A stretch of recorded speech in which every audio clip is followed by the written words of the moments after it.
Welcome back to Gil's Arena, presented by Underdog. Whoop, whoop, whoop, whoop. How everybody feeling today? Good, blessed. Nice little weekend. Good. Mother's Day. Good Mother's Day. Yeah, good Mother's Day, Sunday. Grinding, playoff basketball. Shout, I see you represent. Oh, okay. The Pats. Yeah.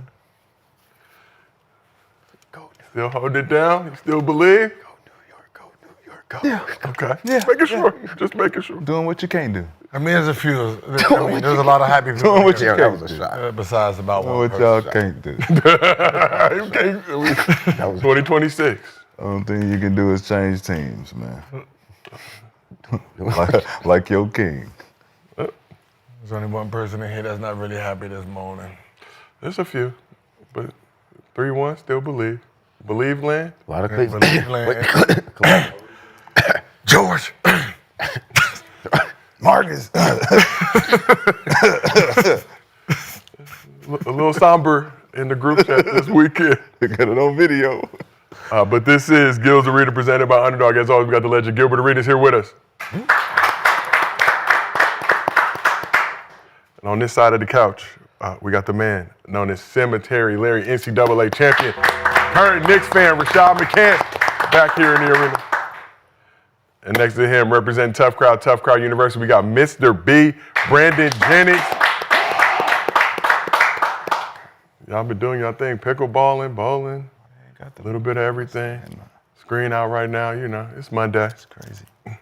We're going to get it back to right. Yeah, I know. I got I don't know what's going on. I don't know what they're showing. I can't see myself. I don't want to talk, man. It's just weird. I like to look up and see. Hey, push where I'm at, man. I don't like that shit. enjoy looking at myself. I don't feel comfortable talking right now. Just on, that's it. That's all you gotta do. It is Monday here. It's not like it's broken, just hit the on button. Oh, we coming back. We coming I back. feel better. It just feel better just being there. We coming back. We need to see ourselves now, though. But for all the fans out there, we still got 2 viewing options for you, our traditional version, mobile, vertical version. Pick whichever one you want to watch. Just make sure you support the show. Here's what's cracking in the arena today. The Celtics found their stroke in Game 3 and cruised to an easy win over the Knicks in the Garden. Which team has the most pressure on them heading into Game 4? The Dubs battled without Steph but took their second straight L to the Wolves. What do the Warriors need to do to get a win without their Batman? Shout out Kuminga, trying to get his bag back. Shout out Draymond, too, said he tired of that angry black man perception that the media putting on him. He's a good black man. Okay. He looked like a happy black man to me, but, Yeah. you know, that's my opinion. And SGA came through in the clutch to help the Thunder get a Game 4 win to even the series with the Nuggets.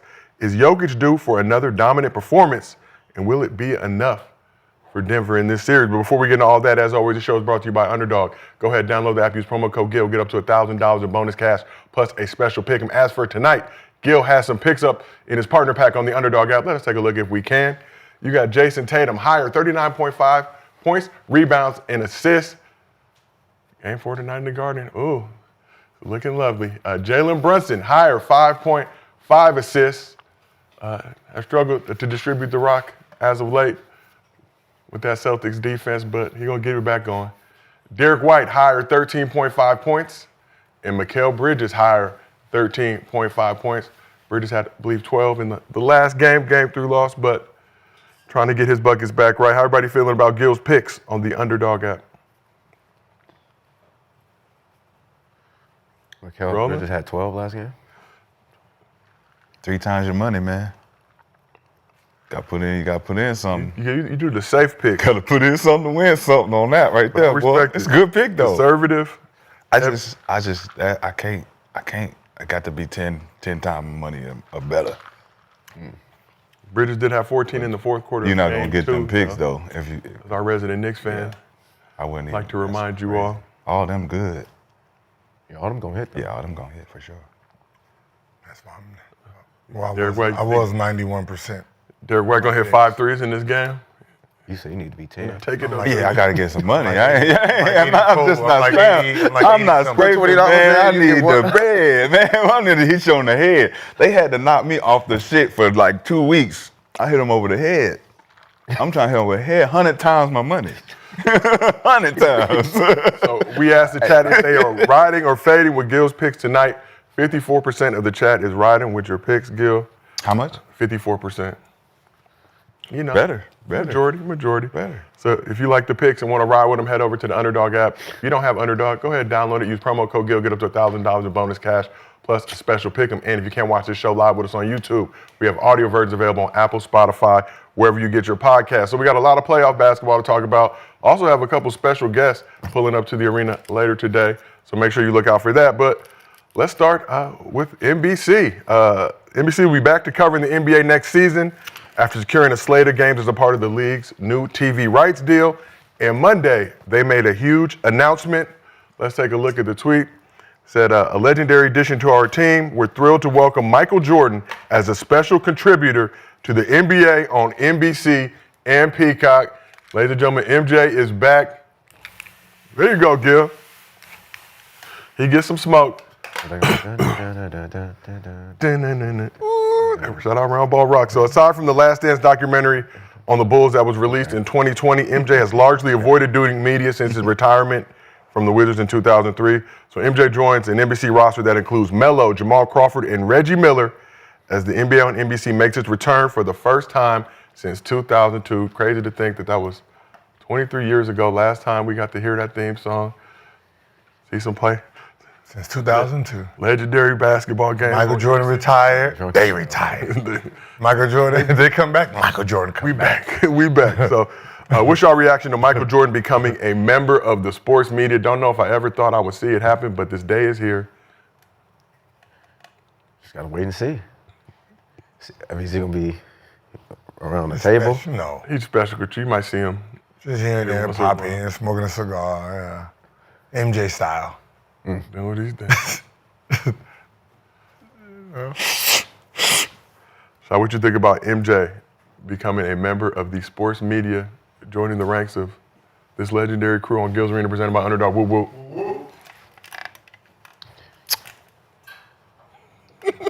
2 thumbs. 2 times. 2 thumbs up. Ain't no dime in my pocket. I would have no Congrats. problem with Ant-Man. Hey, yeah, Ant-Man Jr. I have no problem. Nah, yeah, Mike, congrats, great.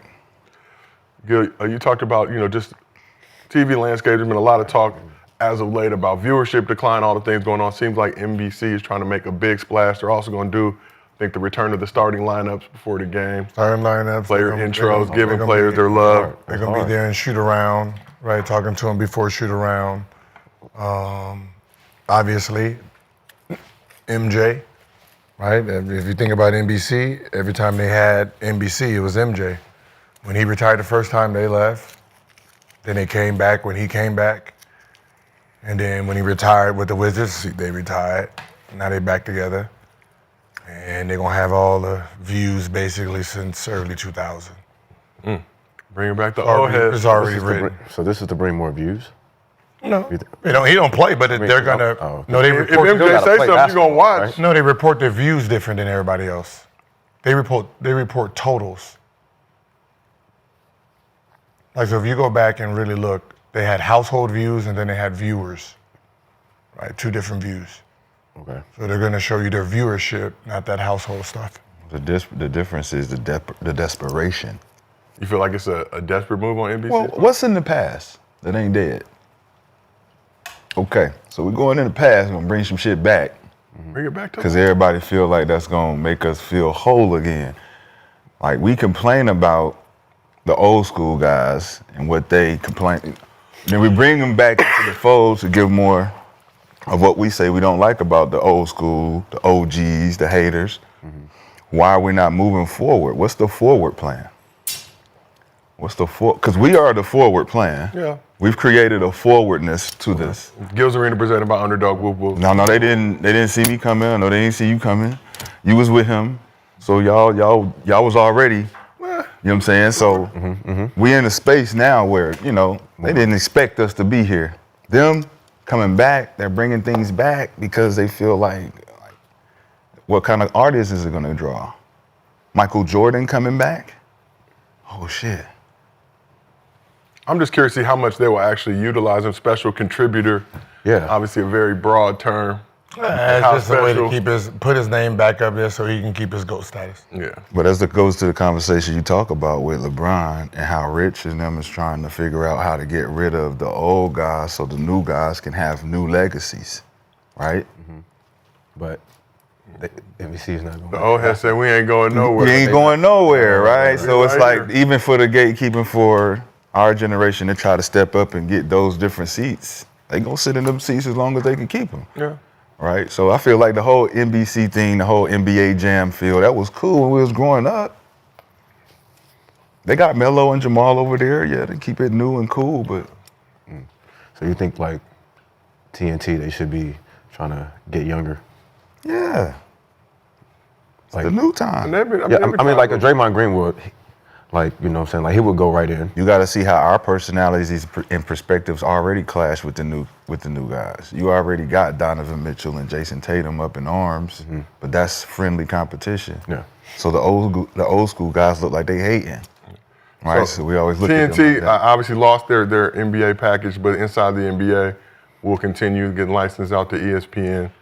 Be a lot of crossover, Stephen A. and that crew and all. Yeah, they're going to slave the hell out of them boys. Yeah, I see that's what Charles was saying. Yeah. They're going to slave all that shit you've been saying about them back in the day. They're going to slave your ass. LaQuint Dickey. 24 hours shoe lockdown. Damn.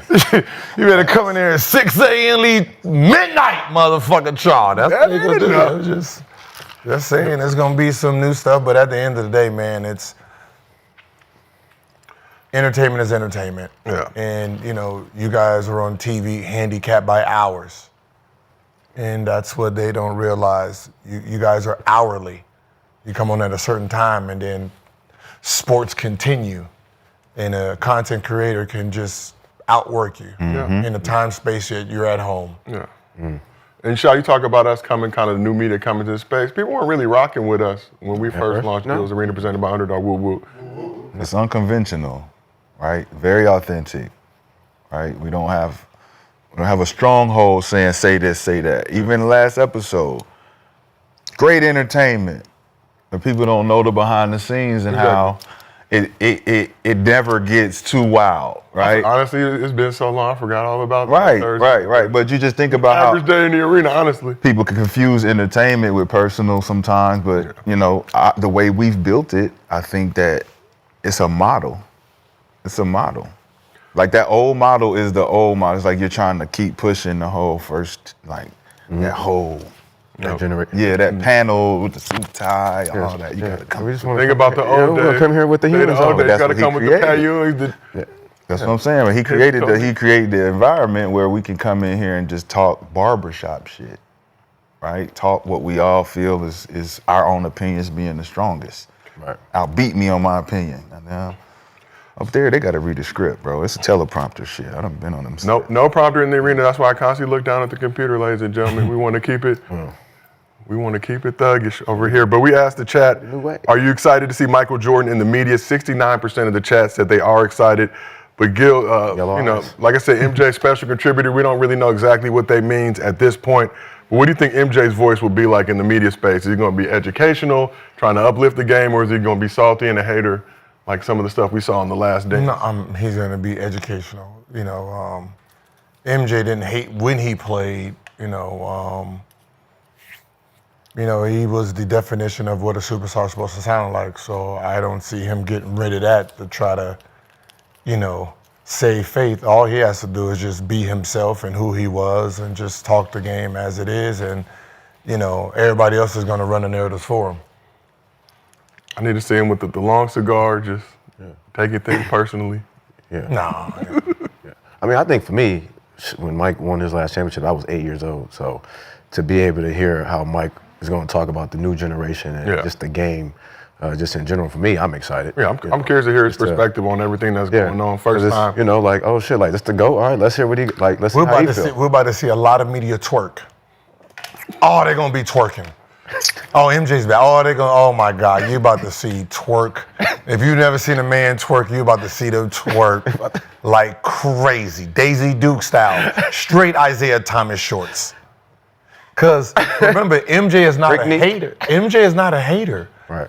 So think about all MJ's minions that just stands for MJ.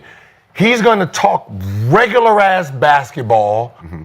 He's going to talk about how great Ant-Man and Shea and all these guys are, and it's going to go against the minions, and they're going to have to twerk backwards to just. Yeah, I agree with MJ. What MJ said. What MJ said. Like, wait, hold on, dawg. You've been saying this nigga was ass for 2 years now. Right. Now all of a sudden, we haven't seen him in 2 years. You haven't seen him. He's great. He's literally the backhand. He been out here like, yeah, you been saying all that. So LeBron's better than me, huh? Jayson Tatum. I think that's his whole appearance right now is to be like, so y'all really. I think he's going to uplift the Jordan guys, though. Yeah, really? No, for sure. No. Oh, yeah, I think so, too. Yeah, Jayson Tatum, Luka. All the Jordan brand guys. He's going to, but you got to remember the media who team Jordan that kills everybody for Jordan, he's going to be building them up, and they're going to look stupid. Who are those 2 guys on that panel? Are they Jordan? There's 100, all of them. No, on that panel for NBC. So Melo and the studio show, Jordan. I think Melo, Jamal Crawford, I think Reggie Miller will call some games. MJ, special contributor. Again, we don't really know what that means. Jordan I'm hoping that we get to Jordan guys. Those are Jordan guys. Jordan guys. We get to see the MJ, LeBron sit down. Yeah, Melo, Jordan. Yeah. All Jordan guys. As soon as I seen the ball, I was like, said okay. MJ to go. Melo's I already Reggie. know. Yes, Sure. he's comfortable. But that's what I said. I'm not worried about them because they're new in the media, so they don't really have they haven't pushed a narrative for 20-something years. Yeah, it's the guys that they have to go against now everything. And MJ is going to just talk the game like he's not going to have a narrative. He don't need a narrative. Yeah, right? So, when he says Jayson Tatum is the new face or he says Ant-Man and when he starts speaking all this good talk and it goes against all those other guys, they're going to have to twerk. I have a question. And make MJ happy. They're going to have to twerk. Oh, my God. I have a question. If MJ started a podcast, whose podcast would be better? Mind the Game Or MJ? or MJ? It depends if MJ does it with Ahmad Rashad or not. Oh, shit. Why would you even say that? You just fucked up the whole shit. I give away free shit every once in a while. With Ahmad Rashad, bro. MJ and Ahmad talking the game. Mike just hired all Getting lit. boys. Bro. Getting lit. Stop. With just Steve Nash? Nah, we're not rocking. But a serious question, do you think down the road we'll see an MJ LeBron interview at some point, sit down? Because of course. That'll break the internet. Yeah. Year 23 for I LeBron. don't think so. Yeah, it is. Yeah. Mm-hmm. Yeah, that's going to happen. You think Charles and Michael sit down? No. Okay, it's the same kind of. No, it ain't. No. No, they enemies. MJ and LeBron They're not enemies? Oh, no. No. Who? No. Charles just said some dumb shit. And Mike he just cut don't him like off. dumb shit. He cut him off. I know. He been popping ass since, man. Who else won't call? Who else won't answer the call? I'm talking to this nigga, man. But it would, obviously, we'd love to see MJ come in, come help grow the game. Obviously, gonna have some strong opinions. I just hope he does what MJ does, right? Just when he speaks positivity into basketball, and he gets to show media everything y'all have done to the game that's been wrong, because he's not gonna be in the GOAT debate. He's gonna say there's no GOAT. We're all GOATs in our generation, right? He's gonna be in that type of time. And it's gonna make all the MJ fans look stupid. Because while you guys are sitting here killing legacies, he's not about that. He's about building legacies, everybody's legacy. And that's gonna be the contradiction of what's been going on for the last 20 years. All right, well, excited to see what goes down. Yeah. NBA on NBC is back. Can't wait to see Shout it. out Round Ball Rock. Imar Rashad coming back for sure. That's where I got my name from. Huh? That's where I got my name from. You just dropped the Ahmad? Just say Rashad. I guess that's all my mama heard. He scored a touchdown. That's real though? He was a receiver, wasn't he? Was receiver niggas, he scored. Yeah, he played in the NFL. But so shout out to NBC. Ahmad Looking Rashad? back in the day. Used to be all right. That's why he come in popping his shit. That's why he friends with Michael Jordan. I didn't even know that. They get turned up. I will share some stories about the Last Dance with y'all after the show, how turned up they were getting. But let's get into some playoff basketball. So got to talk about Eastern Conference first. Celtics set an NBA playoff record after their first 2 home losses to the Knicks, missing 75 threes while shooting an underwhelming 25% from deep. So despite their shooting struggles, they were still in position to win both of those games, losing by a combined total of just 4 points. Boston pulled up to Madison Square Garden in desperate need of a win to keep their season alive and picked the perfect time to throw a 3-party in the Big Apple. Let's take a look at the highlights. Celtics came out on fire in the first quarter, knocking down their first 4 threes, going 6 of 7 from deep in the period to jump out to a 36-20 lead. Meanwhile, the Knicks were bricked up like Rose Sparks, starting the game 2 for 11 from the field. Jaylen Brown scored 17 of his 19 points in the first 2 quarters, finishing with 6 rebounds and 5 assists as well. Brown was tied with Derek White with a team high plus 29. Celtics were 12 of 19 from deep in the first half, went into the break with a 25-point lead. It was the largest halftime playoff deficit for the Knicks in their franchise history. Jalen Brunson led New York with 27 points and 7 assists, going 9 for 21 from the field. Cat added 21 and 15 boards and was 5 of 18 from the field. He did go 10 for 11 from the line while battling through an injury on his non-shooting hand. Mikal Bridges added 12 points on 6 of 10 shooting. Josh Hart had 10 and 6 boards.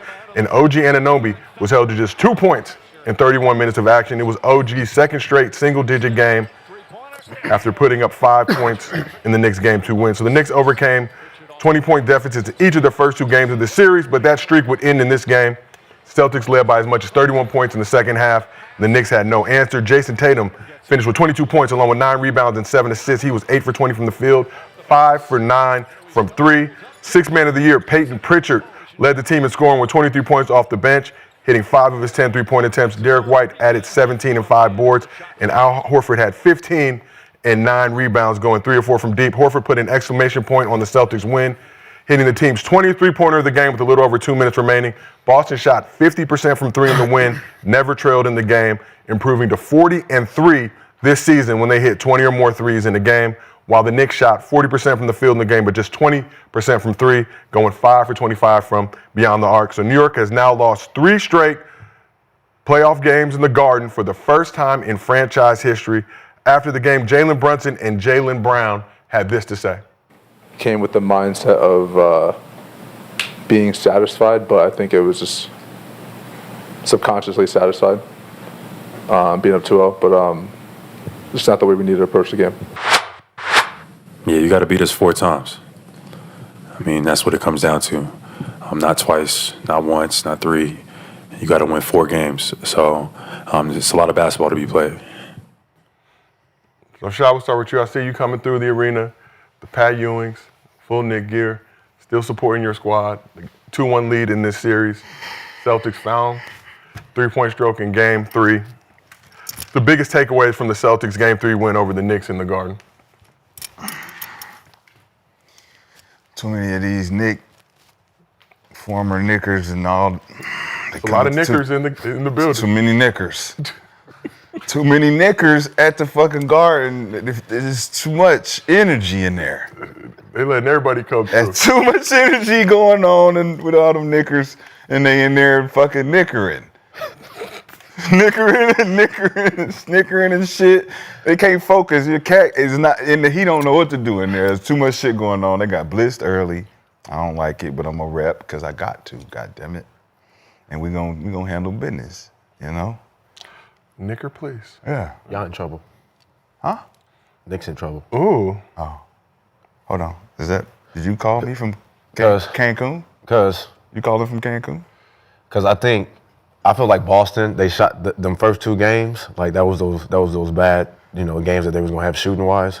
I just think, man, the way they shot that thing up in the Garden, dog, I just think like they gonna do it. I mean, they gonna keep doing it. So it's like, what we say, and they've been up 20 every time. What we say though, they gonna have the good shooting nights. Right, and I think they had them first 2 games. I think those they bad ones. So even despite the bad shooting nights, though, Game 1 and 2, Celtics still had 20-point leads. Knicks were able to come back, but even them after those games saying this is not the way we want to be playing. Like, yeah, we happy we came back and won those 2 games, but we prefer to not be down 20. Right. It looked the same. It looked the same. They just kept it going in the second half.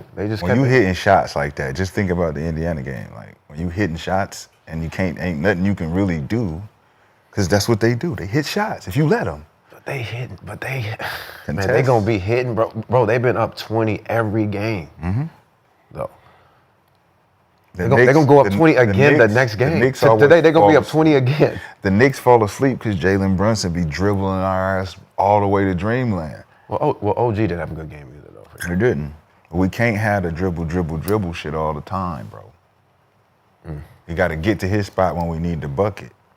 Everybody else got lethargic. They're just sitting around waiting. You can't play Boston like that. You got to play fast. You got to stay. You got to be solid. You got to keep your energy consistent. You ain't have no dip offs. You got to really play perfect basketball to beat them. And they got to play bad basketball. Right. So the first 2 games, shot themselves out. So now they got to get the full strength of Boston now with shooting good. Jaylen Brown getting to the lane, you know what I'm saying? Tatum being able to do what he doing and all that type of shit. 6-man playing like fucking Pritchard, like I say, man, Pritchard dangerous, man. Then you got Derek White in that head. I don't know what he be thinking about. Boy, should I shoot it or not? That motherfucker say shoot it every time. So shift up this side. They ain't gonna blame me. Mastermind. Yeah, what are your biggest takeaways from the Celtics Game 3 win in the Garden? Down 2-0, obviously not to say it was a must-win, but no team has ever come back from down 3-0. I mean, it was a must-win for them. I mean, they had a good shooting night. Half the shots they made were threes. The fact that you got the 2 most athletic dudes on the court on the same team, and the fact that you guys spend majority of your time settling, you're helping the New York Knicks. Right? That's all this series is. If you guys played basketball and not analytics, it'd be 3-0. But because you're playing analytic basketball and not basketball, you got 2 guys who are 6'9", 6'10", with 38 to 44-inch verticals going against a center who probably got a 5-inch vertical. You're playing against Bigfoot. Yeah.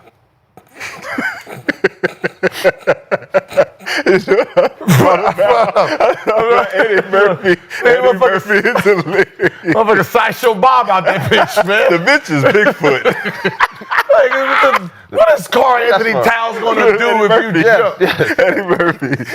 Bigfoot. Size 20 shoes. Size 20 shoes. It looks lumpy out that motherfucker. It looks like he's sitting there floating on a layup. Right, you see him doing this, he's behind the guy like, I don't want to touch him. What happens when you 2 are jumping? So you guys are actually bailing the New York Knicks out by taking threes and jumpers. So the fact that, you had a good shooting night, but half your shots are threes, right? You barely get to the free throw line. I mean, that means nobody really on their team is in foul trouble. They don't have to worry about, they don't really have to worry about fouling out. You don't put that type of pressure on them. Right, you guys are going to always be in some type of foul trouble because Brunson puts fouls on you, and for somehow Robinson, you guys are spending fouls on him, right? But they're 43 and what, 3? 40 and 3 in games they hit 20 or more threes. That's regular season. I mean, they shoot like 60. Who scouts I said that too. Who scouts in regular season? Come on, we've played in the NBA. When we go from city to city, it's just a little, they shoot a lot of threes, just make your hand up, but it's PowerPoints. There's no real detail. We don't know if a motherfucker go left or right. What he's saying, like when we have to take shit away from you. When we take we really like, we gotta play them, we gotta beat them 4 times. Bro, we can't let them keep doing this. But are they taking anything away from it? Or are they just just missing shots though? I'm gonna play the percentages. Yes. And the percentages is if I want you to shoot threes then. 39%. I want 2 6. If we make 20, we 40 and 3. But so that's if you made. That's your average. I know we're shooting 60 of them. So think about what he's saying. I'm living with that. I get what you're saying. I'm living with 39%. You shoot 60 and make 20, you lost. But your field goal percentage is, if you play well, 60%, 55% for the game as a team. I mean, they play defense. They D up. But if you shot more 2s that he's talking about, like the 2 most athletic guys on the team are shooting half of their shots are threes. Right. So the percentages, if you play, if they don't have a good shooting night, which could be any fucking night. No, right? Well, we've seen it. Right? And we've seen him play. Yeah. They've had off. Yeah. Jayson Tatum has more off nights than he has on because he gets his shit back from the free throw line. He know how to get to the bucket. But when it looks bad, it looks bad. Right. So for them right now, yesterday, they made shots. But percentages, if we're going to play the percentages for this series, they got maybe 1.5 more games of shooting well before they fall 2 more. But didn't they win it like this last year? Not at this rate. I think they upped their rate. I think they're looking to shoot threes way more than they have before. So Celtics shot, I believe, 37% from 3 during the regular season. In this series, like we said, first 2 games, they were 25 for 100, 25% from the field. This game, 20 and 40 in game 3. So shot 50% from the field. But which game represents the real Celtics? They made 23s, right? And they had 115 points. OKC on Wednesday made 16 threes. They had 149 points. That's crazy, bro. So the possessions is not on. Because they're making layups. Yep. They're getting 2s, they're getting and-1s, they're getting free throws. Right? And you're talking about a guy, he's semi-athletic, but he's crafty and he's not going to settle. Right. See, that's the difference between him, Jokic, Giannis. It's like playing one-on-one. If I burn you 3 times and you back up, I'm backing it because I want you to shoot it. Yeah. Yeah, I'm tired of you just driving by me. A smart player drives anyway. Anyway, I'm going to fuck what follow talking you about? right in You there. keep backing up, goddamn. Scary ass nigga. I'm not gonna just shoot this shot to prove your point. Exactly. Right. Not gonna bail you out. And that's that's what they do. They spend more time bailing teams out when they don't have to. Yep. Facts. Like if they said, "Yo, hey, yeah, listen, that's true. I Jalen, get that. Jaylen Brown, Tatum, don't shoot no 3s tonight. Y'all will probably win by 40." But Because there's no one really on the team that's gonna block your jump shot. Right. You start driving and get in that lane and start probing and then shoot your jumper. Yeah, you got McHale, but listen, he's gonna jump every single time. yeah. All right, you sit there, do a step back, pump. use your shit. He gonna jump, Use your walk shit. in, boom. One of y'all drive. So we should be questioning Joe then, the coach. Yeah. He thinks it's okay because he's playing the percentages. That's what me and Gil talking about. Because, like, is he really a good coach at this point? I Like, said that. He's taken over for somebody.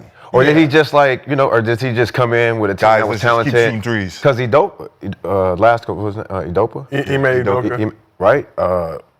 Is he a better coach than him? We don't know. We can't. I'm gonna have to say no because one won the championship, the other one didn't. Because he took over his team. I took over. I know you took won over, it. but did you see what I just did in Houston? So Yeah, lost first round. Okay, so let's take Joe off and let's put him with. let's put Joe with Brooklyn. We can't. The Spurs. We can't play. We can't play fantasy. I'm saying, like, Houston, they were a young team. He got them to number 2 all number 2. season. That he did a great job with them, and I did a great job with this team. We won a championship with it. So you can't take away and say he's. But if we're talking better. about, We don't know who's these better. percentages, But we're though, it's asking just the question. Yeah, he's just like asking these the question. percentages are, like you're saying, if we just get more 2s, then why y'all keep shooting 3s? Like, The so coach as a not. coach, it's like, is he really a good coach? Is he just stuck in his ways? Oduka was shooting 3s too. They was doing the same shit. Yeah. They was chucking them shits up there. There was nothing changed. But that's why he's asking that. If nothing's changed, he's just telling them to do what they was doing before. Yeah, but 60, I want to say 63s in game 1, 40 in game 2, 40 game 3. But now in game 3, you go 20 or 40. I think what? Which is what they expected. Yeah. When we hit, we win big. When we don't, So we struggle. gamble. So they just They gamble. They said, Gil, they took 36 free throws. They took 36 threes, 16 for 36. Doesn't matter. They only made 16. They scored 149 points. 149. That's a lot of points. 149. That means 16 they made a lot of fucking 2s at a high level. Yeah, Celtics 15 for 17 from the free throw line in this game. They don't get, But what you're Well, saying who is, shot? you don't get to the free throw line that much. What did they shoot from the field as a team? Both teams. so from the field, Celtics 48% from the field, 50% from 3. Knicks were 40% from the field, but 20% from the 3, 5 for 25. What's the series averages? Field goal percentage? Field goal percentages? Let me double check. I know they 3s ain't up there for Boston. It might have changed after this last. New York would be probably higher in field goal percentage because they take, or their 2-point. Yeah, for sure. Yeah, Brunson all 2. And I think. But it's just weird. It's just weird basketball that the smallest guy on the court is getting in the lane the most. Tony Parker. He's Tony Parker right now. So he's not scared to get, like, he can't get blocked. But y'all gonna get blocked. Ain't that what Tony Parker used to do? Yeah. All right. Come in there, right? Right, spin to the right, back with the Man, right. float that bitch, nigga. His float game Not was going so in the crazy. left. Wedge roll, pick and roll. Wedge roll, rescreen. Yep. Come on, Tim, come back. Come do it again. Fuck. Back door. Yeah, man, Brunson got that. But, I mean, I like Boston acting like that's all they got to do is make threes. Good. Like if you're Live and die by it, huh? Good. Live by the three, buy by the three. That's what I it's guess. been said. I mean, like the problem is we know who's the better team, and it's really not even a close matchup. The only thing that's make it close is because the dominant team spends more time not even shooting threes. These could be considered 4-pointers at this point, right? So you got guys that's shooting shots that's just, they taking open shots and semi-open shots just to get it up there. And it's not like you got a Dwight Howard down there or Harkenstein where you're going to be getting a lot of offensive rebounds, right? You got Al Horford, right? And he's most likely sitting in the corner himself, right? And it's like y'all don't even have the drive. You don't do drive and replace. That's one you don't do. You don't even have drive and dive, which your team's supposed to do that. Jaylen Brown dives, Jordan Brown drives, Tatum should be diving with him. The year Miami won the championship, when LeBron and Dwayne Wade say, we're not shooting fucking threes. We're not settling nobody. I drive, I'm driving, you diving. They was throwing lobs to lobs. That's what that looked like. When one is driving, he'd throw the lob and then he catch it, he'd throw it right back. Yeah. That's what you guys should be doing. When one drives, because your man is going to turn his back, dive right behind him, y'all will be dunking on everybody. Jaylen Brown and Tatum should be diving every time somebody drives. But no, y'all are sitting on the 3-5 out, floating. Imagine so that means I got to drive. But think about it. I got to drive as a guard. Before, we used to drive, look here, right? Now I have to drive to now look at the look backwards. Line. Yeah. And that's the jump pass. Most of the turnovers is jump pass and trying to pass it back. And I was just about to say this. So you look at that part and you say, what are the practices like? Are they shooting threes all practice? Oh yeah. They're not even. Are they fucking just shooting threes from way back all practice? All practice. Because I remember they told me D'Antoni's practices was like that. Come in, shoot threes, get your shots up, get out. Everybody shoot it too, get out. Everybody run the line, man. We don't do that shit here. You gotta run lines if you shoot twos. Get your ass on the line. That's crazy. Everybody, he shot a two. That's crazy. Shot that layup. Everybody.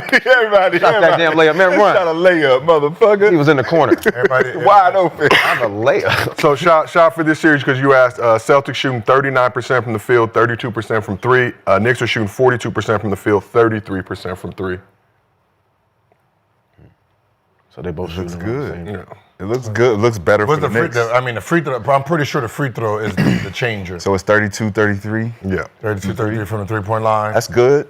Knicks shooting 65% for both teams to be there. But for the three, they both. So the Celtics definitely shouldn't be at 33. They should be at 37. Yeah. So they're definitely struggling shooting the three right now. The free throw percentage don't matter. So Celtics, I want to say, have 58 free throw attempts. They're 49 of 58. And the Knicks, 49 of 76. They got more. 76. Shooting 65% from the line. That's Brunson. The reason the percentage is so low is because of Mitchell's getting fouled. The fucking Shaq shit. Yeah. Hacker Mitchell. Which that is brilliant. It was too much energy. I think he was 4 for 12 in game 3. Too much Nick. Nah, I like it because he got to step up to that fucking plate. And when he hit that motherfucker, the motherfuckers went crazy. You need to understand too much energy though. Nah, 4 and 12 from the line. He in his mind, he can really hoop. No, for sure. Yeah, we saw him shooting threes in the summer. I'm gonna tell you, listen, the only thing that Celtics got to stop doing is I wouldn't foul him. Here's why. They have a Brunson, right?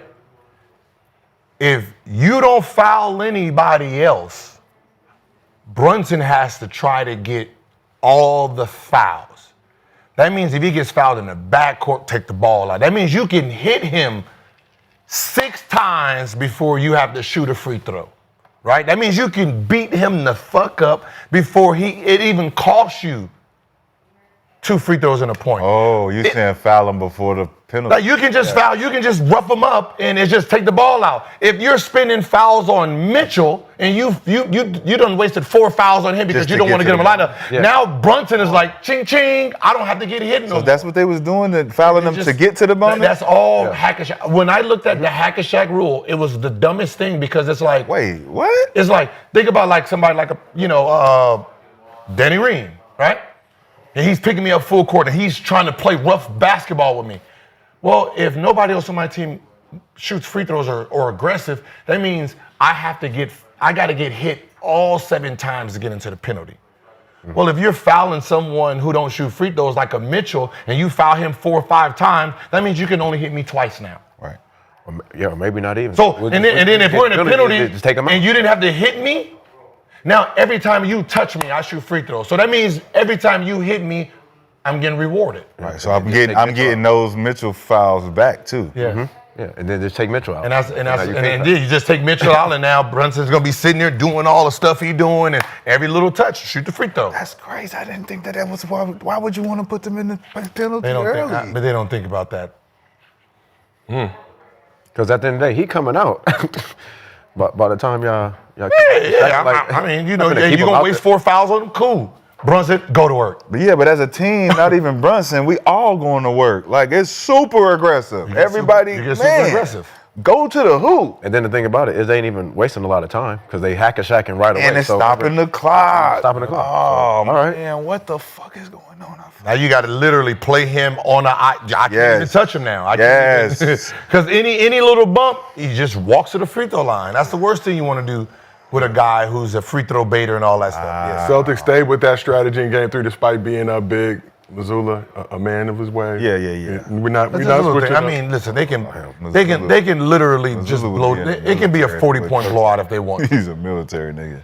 Like I like as great as New York is feeling right now, the fact that it's been a 20-point deficit all the games is kind of disheartening. But if you're the Knicks, obviously we saw after Game 1 and 2, you're gonna feel that way. You got the wins despite all that stuff. But it's a lot of pressure. The players knew what time it was. I'm just saying, we don't want to keep doing this. My thing with them, if I'm coaching, listen, 3 games they done had us by 20. Mm-hmm. Let's just stay within 10. Like first half, just don't get down by 20. Just stay within 10, and then when they have these when they go through that slump. We gotta go. We good. I think I'm telling them we going on the slump because we know the slump. It's gonna happen. Yeah. It's the game of runs we always talk about too. Like they're gonna make their run. They know we're gonna make our run. But if we stay, like you said, if we stay close and we can strike when they going through their slump and missing them shots. Yeah. The question is, do New York have the fucking players to do that from the bench? Because the slump not gonna happen from the starters. I don't think the starters are going to be the ones missing. I think it's going to be that second OG, tier. he didn't give y'all nothing last game, so he's going to have to do something. That nigga playing like OG Bobby Johnson right now. He ain't Anunoby right now. That's Bobby Johnson. No, how does OG Bobby Johnson straight prison, trying to get his life together? Straight prison room. Trying to get his life together, coming back to the streets, ain't being him. Man. Ray got him stealing car radio. Ain't being him. Got his son stealing car radio. Ain't being the 200. Yeah, he ain't going in. He said the deuce. 200. At regular season, deuces. His son like my OG. It's deuce. Now your ass my dad. It's an OG call. Ray. Got him stealing car radios. Got his son stealing car radios, giving him $20 on the front. Bobby over there. He got my boy. They don't do. Let me stop now. But, ladies and gentlemen, we got a very special guest making his first appearance in the arena. McDonald's All-American NCAA champion out of the University of North Carolina. One of 4 players to win a chip. Mm-hmm. Oh, shit. Be careful. Yeah, we got some moving parts here. What's up with you, bro? How you doing? Watch it. Good. How you doing? Yes, sir. You too. Thank you. So one of 4 players to win a chip with 3 different teams. Did that with the Spurs, Raptors, and the Los Angeles Lakers in the hardest championship in NBA history in the bubble. Appreciate you. Now you can see him talking all things hoop with ESPN on shows including SportsCenter, Get Up, First Take, and NBA Today. He's also got a podcast called Inside the Green Room. Danny Green, welcome to Gills Arena, presented by Underdog. Whoa. We appreciate you pulling up. No, it's an honor and a pleasure, man. Thanks for having me. This is dope, man. It's a really good setup. How's Elijah, man? Yeah, he doing good, man. He up there milking it. Making sure. Making sure he's good, man. He's good. Tap in with him. All right, boy. Work out with him last night. I'll tell him to come down. Yeah. Man, Danny Green was teaching me some good shit last summer. A little bit. Cutting, go there, cut. He was like playing without the ball. He could score. We know he could do that. Yeah. See if he could do a little, some different things, But he's good, man. He's a good kid, man. So Dan, we appreciate you good. pulling up. We were in the middle talking about Celtics Knicks game 3. Obviously, Celtics found their stroke. Yeah. Got the win, shot 50% from 3. But when you look at the squad, what were your impressions of that game? What were your biggest takeaways from that game 3 win by the Celtics? I mean, Celtics to me was the better team. They just haven't played well. They played pretty historically bad the first 2 games. And that might cost them the series, honestly. And some of it could be fatigue because they had been so many years of being Eastern Conference Finals, won a championship. A lot of them played in the summertime. But there's no real excuse. Like the way that they were performing, they're up 20 both those games. Yeah. You just got to close. They finally closed out a game. That's what I saw. They finally actually stayed locked in for 4 quarters instead of 2.5. Knicks went up 2-0. This is what we're hitting on right before you came out. But Knicks go up 2-0, but had to overcome 20-point deficits both those games. Same situation in game 3. Obviously, we're not able to overcome that. Should the Knicks be a little nervous right now with how this series is They're playing going? with house money. They're not supposed to be winning. But, I mean, if they let them get another win, the pressure's all on New York because you lose a series being up 2-0, beat them twice at home. But they're not supposed to win the series. Nobody bet on the Knicks to win the series. Well, maybe a game or 2. Well, maybe some New Yorkers. Some New Yorkers, but I mean, I'm from New York. I didn't think I was. If they won 2, I was like, if they can take this to 7, that's a good series for them. But there's gonna be a lot of pressure on them if they lose these 2 games at home. I'll tell you that, especially Cat, more so Cat than anybody. Yeah. It's 2-1, right? Yeah. It's 2-1 right now. Yeah.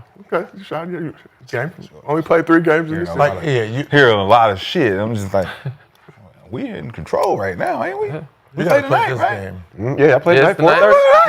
This game. We play tonight, right? I'll tell you, this game right here, all 48. Who? Brunson? All 48. Yeah. Because I just like mathematically, it. Yes. if you go up 3-1, you have a 94 to 96% chance of winning the series. New York. That means I'm treating this like a game 7. Facts. Yeah. Like I'm Jay. Listen, 48. There's no shoot around there. You sleep all you Him want. and Josh Hart and Bridges, all 3 of y'all. All 3 of y'all. We And I'm need telling 48 Cat, all hey, night. Cat, motherfucker, you better turn into the Tiger. I need 25 OG. I don't know what you've been doing these last couple of days, man. I don't know what's been going on. But God damn it, if you can give me 15 tonight, we're good. I can't win with 2 and 5. That's insane. 41 minutes. I think a lot of that. Ling there. Go say it again, B. What'd you say? Oh no, go ahead. Mr. B, you can. What'd you say, Mr. B? I said OG need his Little Ling Ling. I'm OG, I think, is a lot to do with JB having to take a little step back, though. If he played 48, like he should, like they all should be prepared to play 48. But OG don't play well when Jalen is taking over. See that? That's what I noticed. You see that? The last stretch of their season, Yes. they all play good when Jalen has to. Yeah, he can be in the driver's seat, but sometimes you got to take your foot off the gas some and facilitate a little more. That lets Mikal get involved because Mikal don't get involved till 4th quarters. Yep. But JB be aggressive, but you still gotta let those guys, you know what I'm saying, let them rock a little bit. But that's when they, to me, a more successful team. Dribbling. Jalen obviously missed the clutch. He get all the buckets in the 4th quarter, but that always isn't a formula for success for winning. But yes, the first team to 3 is usually the team that wins the series. So we're going to talk Celtics in a second, defending champion Boston Celtics. But Dan, you brought a special present with you to the arena. We got the Larry O'Brien Trophy. Oh, word? In the arena right now. It's here? They brought it through. It's coming through. Shit. They came with the mindset. Bring that damn trophy, ladies. Being satisfied, but I think it was just bring out the trophy. Subconsciously satisfied. Being up 2-0, but it's coming. Just not the way we need to approach the game. There you go. We got the trophy. We're gonna bring it out in just a second. Yeah. There it is. You see, heavily secured. Oh yeah, my guy Mike. Shout out to Mike Levine. He Bringing it through. gets it done. Unboxing. Now this is this year's. That's this year's? I think so. That's the one that was supposed to be in the Lakers? Steal it, Gil. That was supposed to be Steal it. bronze? There you go. Steal it. Yeah, it got. Take it back to its I don't know rightful if y'all place. know Tiffany. So I got the Tiffany bag in there. So you just roll around with it. You got 3. You won 3 of them things. I get it. Look at it. Put the gloves on. Put the glove. And don't get it all Wait, greasy. that's the new one? You know, yeah. I think it's the new And one. when you African American, they give you gloves. Right, all right, we got No we gloves, got grease no love. tips for some reason. No shade. That cocoa butter be smearing it, you know. They gave you the OJ gloves. If shit don't fit, what's going on? Yeah. Legit. Where you been at? Ladies and gentlemen, we have the Larry O'Brien Trophy here in Gil's Arena presented by 45. Underdog. Woo. Don't tell Adam Silver. We don't want no black SUVs in the neighborhood. Let's take a look. Oh. Where's it going? Wherever. Yeah, we can bring it. We can bring it in here first. Let them look at it. Don't touch it though. Just look at it. Yeah, you can tell us a newer version. The bottom. That might be this year's. Lovely. Show Gil. Yeah. Did it already pre-have the Lakers on it? Let me see. Did it have LeBron James? The script was Luka? written. Oh, yeah, I can see the erase mark right there. Oh, man. I don't got no gloves on. I'm not gonna touch it. Yeah, you can tell by the bottom. It's the newer one. Yeah. Oh, I look guess at this all the one came in champions on? 2021. Different this- teams on there. Because the bottom was different before 2021. The Warriors, Denver, and then Oh, okay. So, yeah. So, Those are the newer ones. So we got Warriors, Denver Nuggets, and Celtics. And it was supposed to have. how you feel about the Supposed to have Lakers Eastern on. Conference Finals and Western Conference Finals MVPs? I like it. Look, okay. I get it, right? It's the evolution of the NBA. But it's unfair to the past if we're comparing and we're doing these GOAT debates and we're doing these rankings.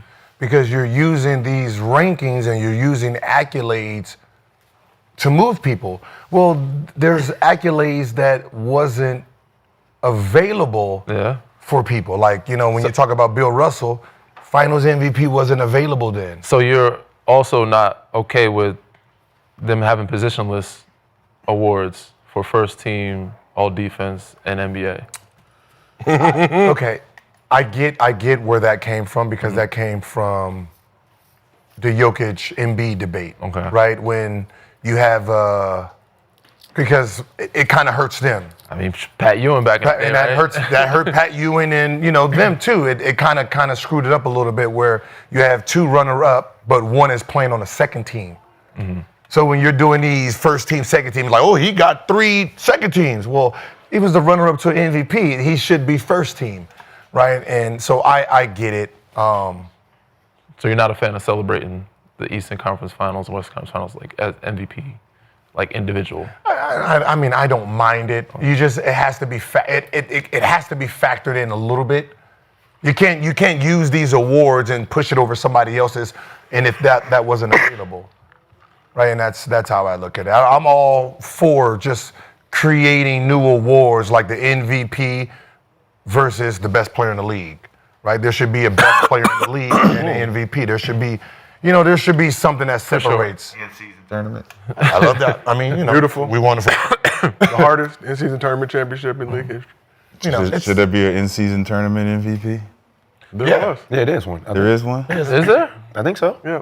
I don't know. We just gave it to Braun. I don't know if that was a real thing. We just gave it. We just gave it. We didn't have it. We just gave it to We had LeBron nothing to do James. with it. I don't know if it was a real. Wait, did Giannis? Wait, who won it this year? Yeah, so The Bucks. The Bucks. Yeah. Was Giannis midseason MVP? I guess. don't know. I didn't even know they had it, honestly.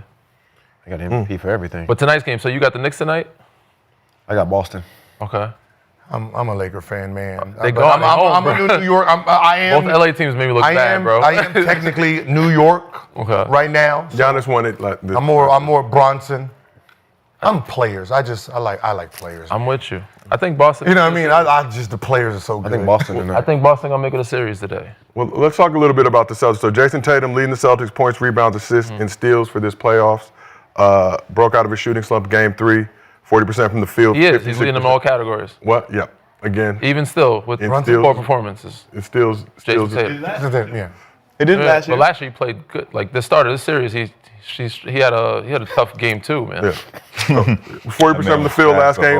Playoffs. 56% from 3. So Tatum heavily criticized with his lackluster fourth quarters in the first 2 games of the series. And after the Celtics game 3 win, he said that comes with being the guy. You understand what comes with being that guy, right? I live a great life. I ain't gonna lie. It's a lot of. I make a lot of money. I take care of my family.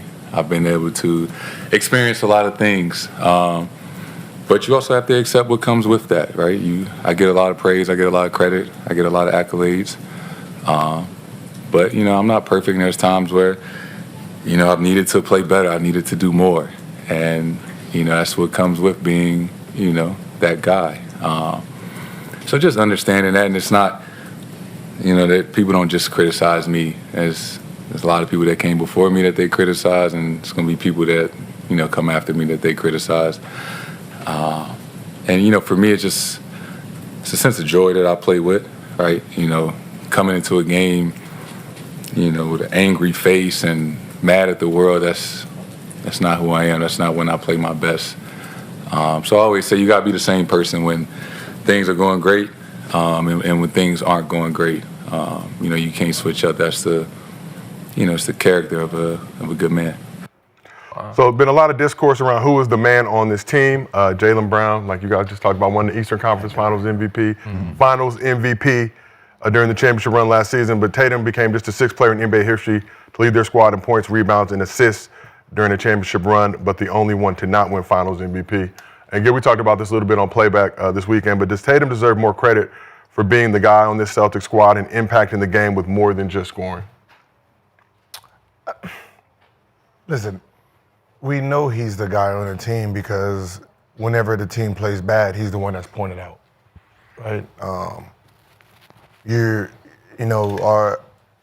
How we talk about the game today, we try to discredit whoever is that guy. We don't attack number 2 or number 3. It's always falls on a guy that we believe is the number 1 guy, and we try to beat them down, because I guess that's a part of the game. It's not the part that we sign up for.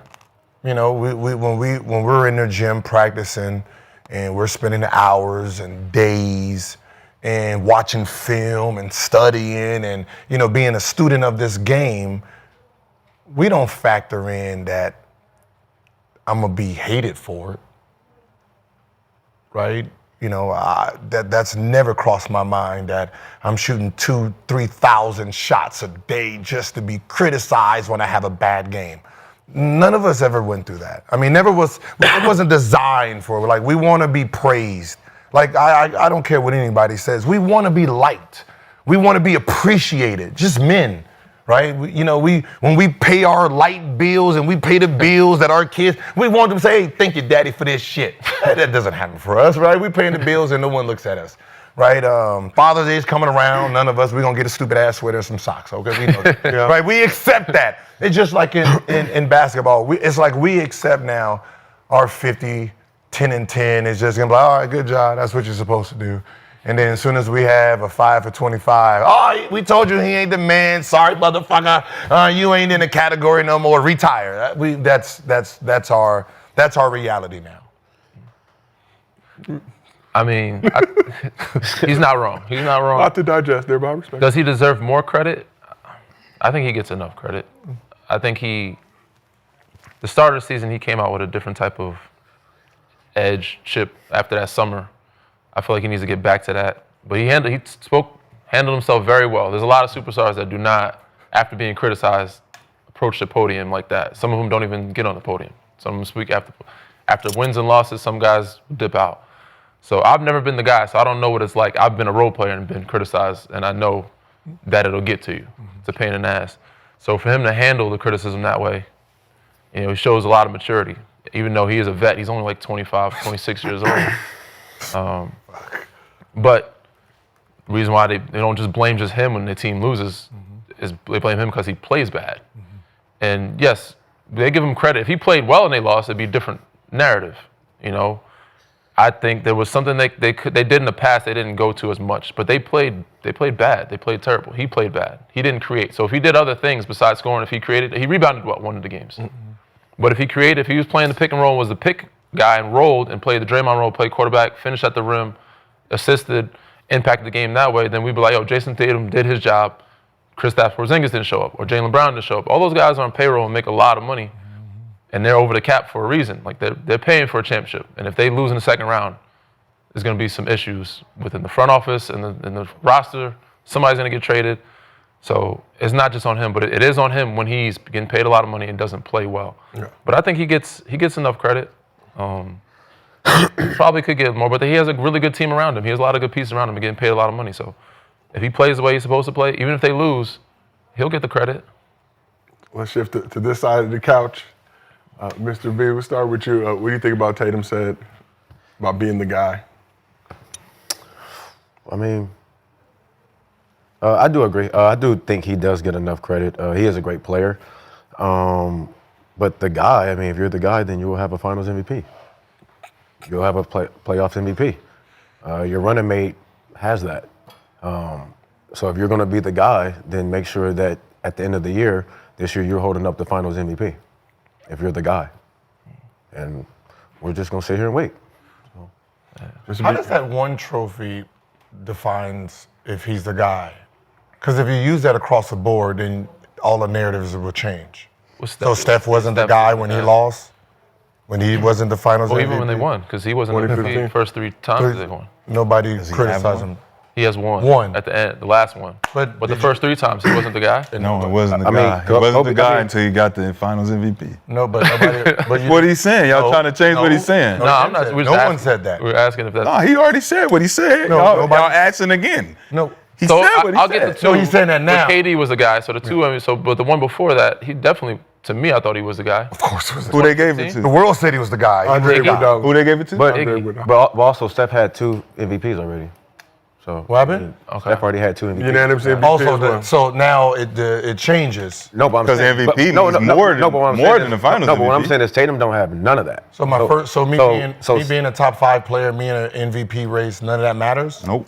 You're in the MVP race. Steph has 2 MVPs what I'm saying already is, before we even got there. But I'm in the MVP race, and I'm an All-Star, and I'm first team All-NBA. None of that matters. No, you're on the list to the party. You can get in. But you're not going to VIP, bro. Sit at the fucking bar. Order your drinks.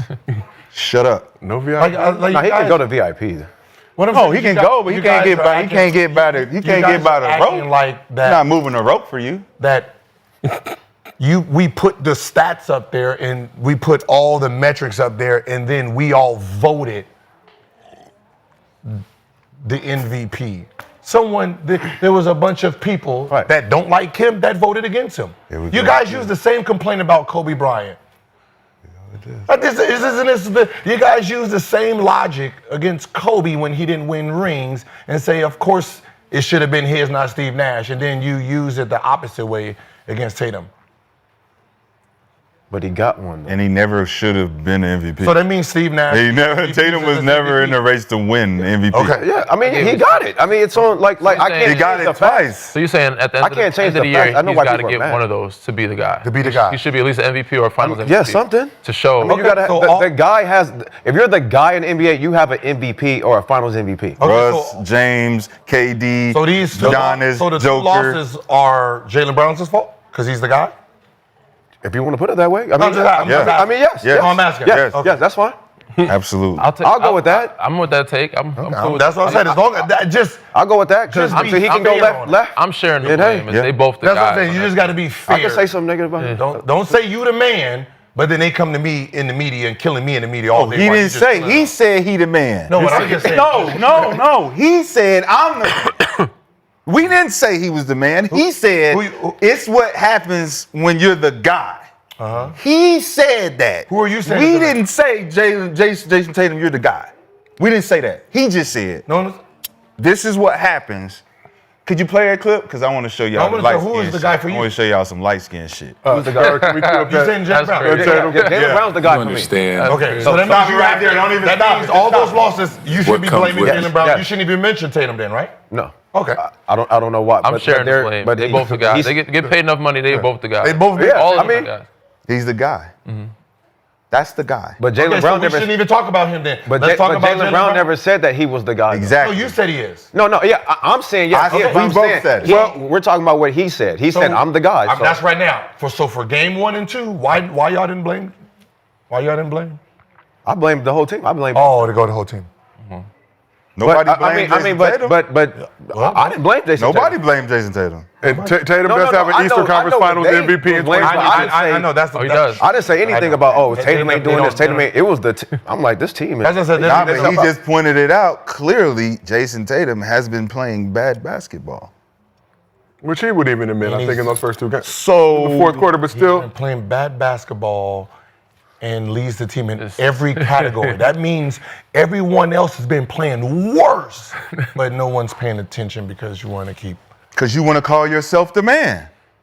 Yes. In game 3, I don't after the care win. what game. You call yourself After the the man, win. you're going to take accountability for what happens. After the game, this is game 3. This is not after game 1. So who was blaming in game 1? Nobody was taking accountability for being the Oh. man in game 1. They were a team. Oh, Nobody came out and said, I'm the man, this and that. They So, said, we I the got a team. question. If they lose, what do you change? The coach, Joe. damn. Damn, That was Mr. B. quick. just Joe wanna can go. tip.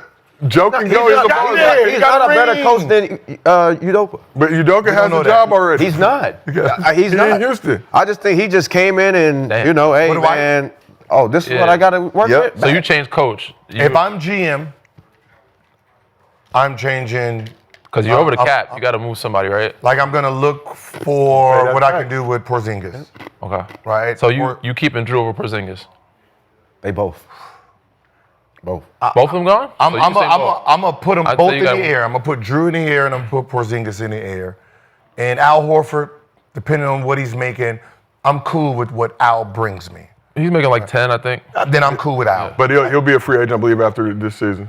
Then Is he? I thought I'll, he had 2 year deal. So this is his last year on that deal? I believe this is his. I will be looking to sign him back. I mean, I don't, Yeah, you you know. signed him for like 5. 10. Yeah, you know, whatever. He's a Yeah, great it's the last year of his asset. deal, so he's a free great agent. asset. So he's serviceable. Yeah. He's serviceable. So with Drew and Porzingis, I will be looking for another impact player for that money that they're making. Because you're making star money, both of you guys, right? They're both making damn near. So what I can get, if I can trade both of them, What's the pieces? It's a big wing, point guard. big. Okay. Mr. B, you have. Wait. And there was talks about this KD situation a couple seasons ago.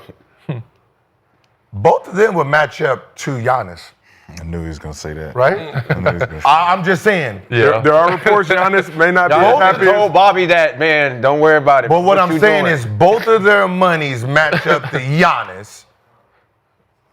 Yeah. That's why they both make some big money, so you can get a really big free agent that's producing more than them two combined.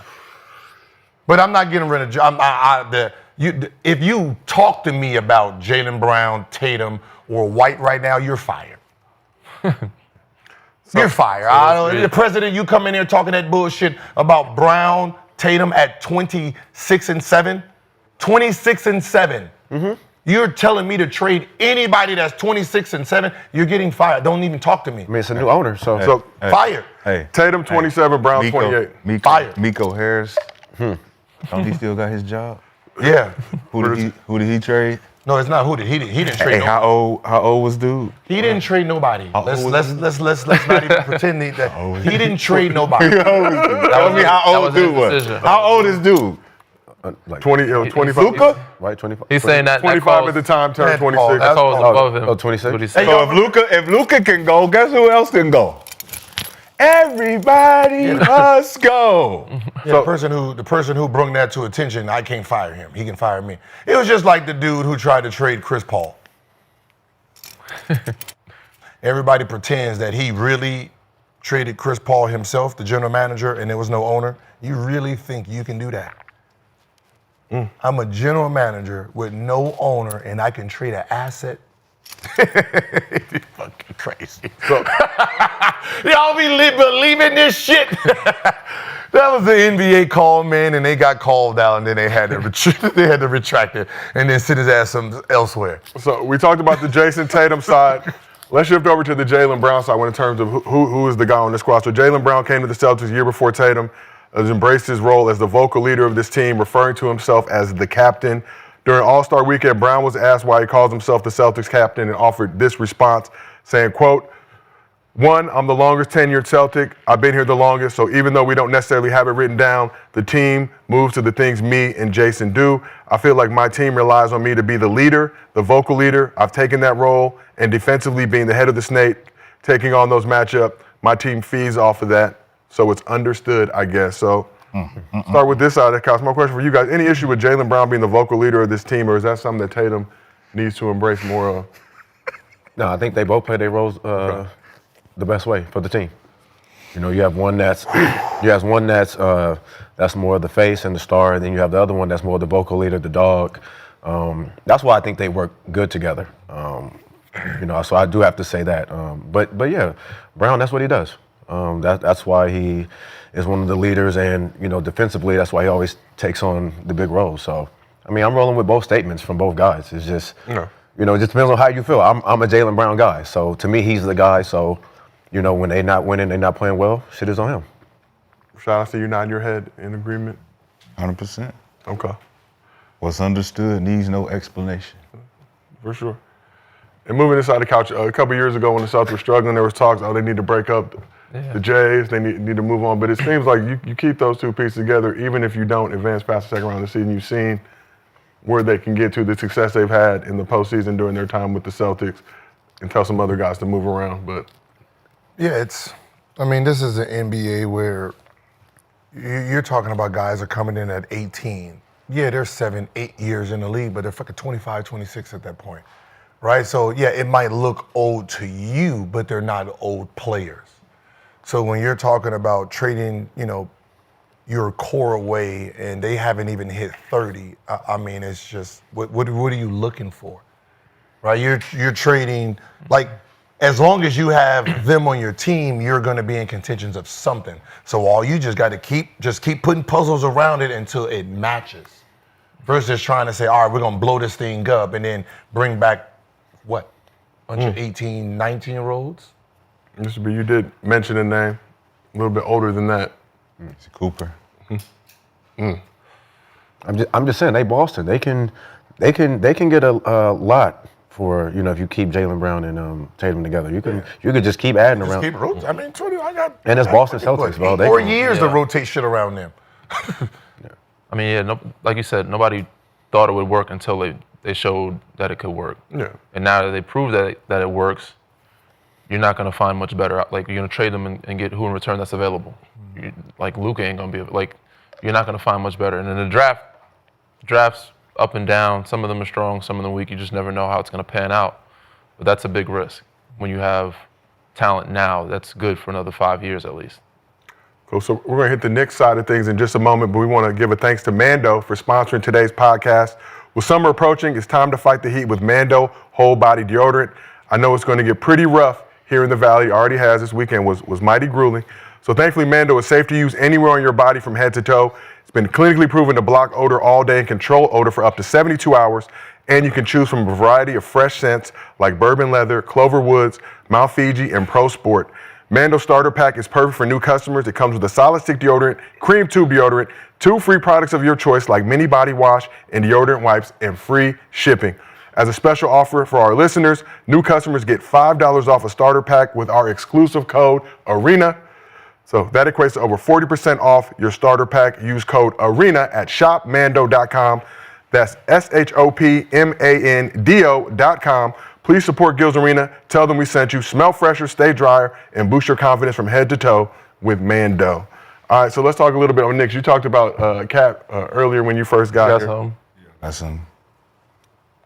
In about 9 minutes, I'm going to drop my music video. Okay. Well, that's 1 p.m. Pacific? It's called 10 Toes. Okay. It's on YouTube. Move Around TV on YouTube. Just wanted to put my little come out after Mando. It's hard to come after. You know what I'm saying? Mando's tough. So after you got Mando, 10 Toes got 1 million subscribers. I'm hoping to get at least 100 of you motherfuckers to go watch the video. 10 Toes. Just 100.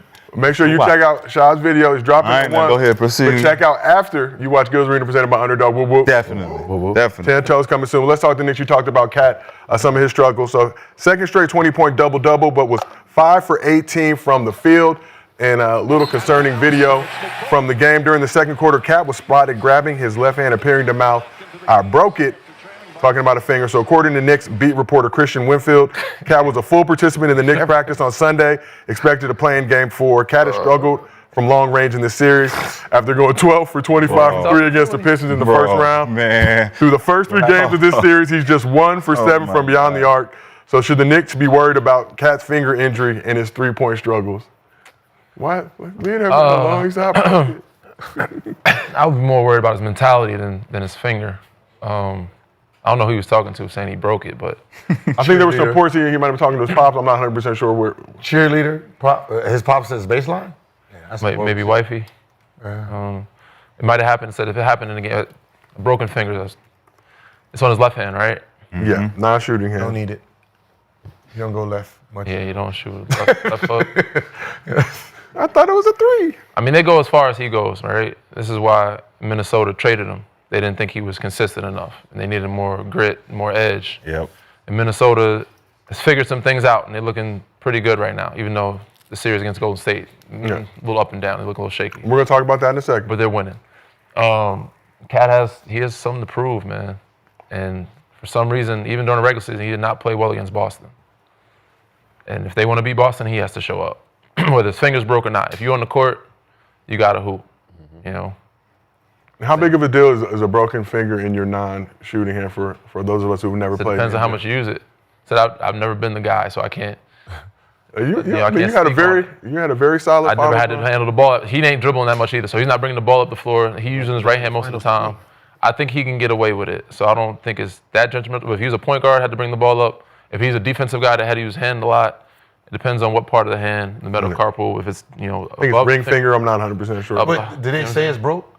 The self-diagnosed. He was not on the injury report for Game 4, so no report, no Shams. Not on the injury Shams report. said it was a broken. Shams be everywhere, don't he? So hey, listen, I don't believe shit till Shams put it out. So I don't believe your shit broken. Full participant in practice on Sunday. Broke his nail. So it's not in the hand, then he's good. If it's above, because you have a broken metacarpal in the hand, which is more detrimental. But if he's broken up top or dislocation, you tape it up, go back, keep hooping, bro.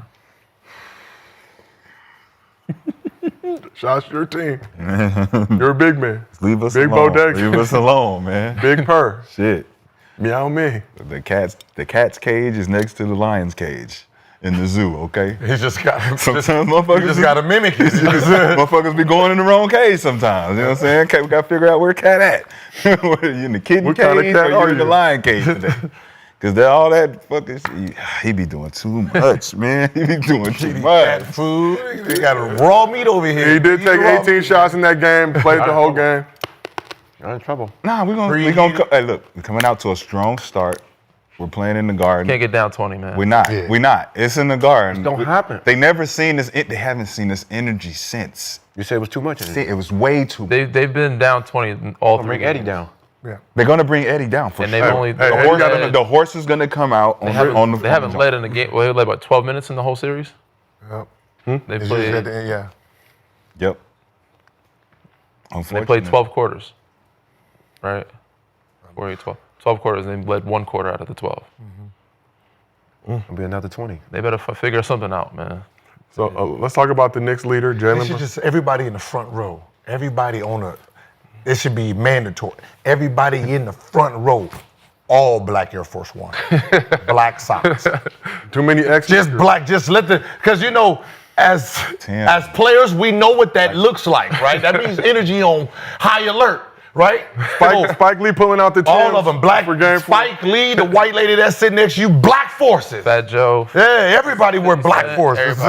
It's all them. As soon as we run out, we just looking like, oh shit. It's Fat Joe. It's all of them going to the game. They fucking the mojo up. Celebrity. Y'all ain't been there the whole time. Y'all show up and you fucking up the energy. Can't bring the celebrity. Where's Tracy Morgan? That's who we. No, he there. He's the only one that we need there. He there. Him and Spike. Spike there. Cool. Spike bringing the Timbs out. Ben cool. Ben Ben be cool. Yeah, Sometimes, but everybody else can just goddamn move, can move fuck around. around. Fucking up the energy. Man. John Starks, you good. John- Steph is good. You know Steph, you always good. But J.R. Smith good? JR cool too. Shit, David Patrick Lee? Ewing walking around. They doing too much. They got Pat walking around like Did David Lee Black be there? socks. He got black socks on, man. Oh, he got black, but he got white. Does he got white shoes though?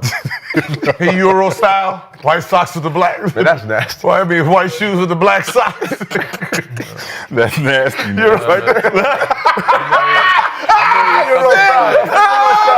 Coming this way. Bro, I didn't even notice I didn't either. I didn't know. He's diabolical.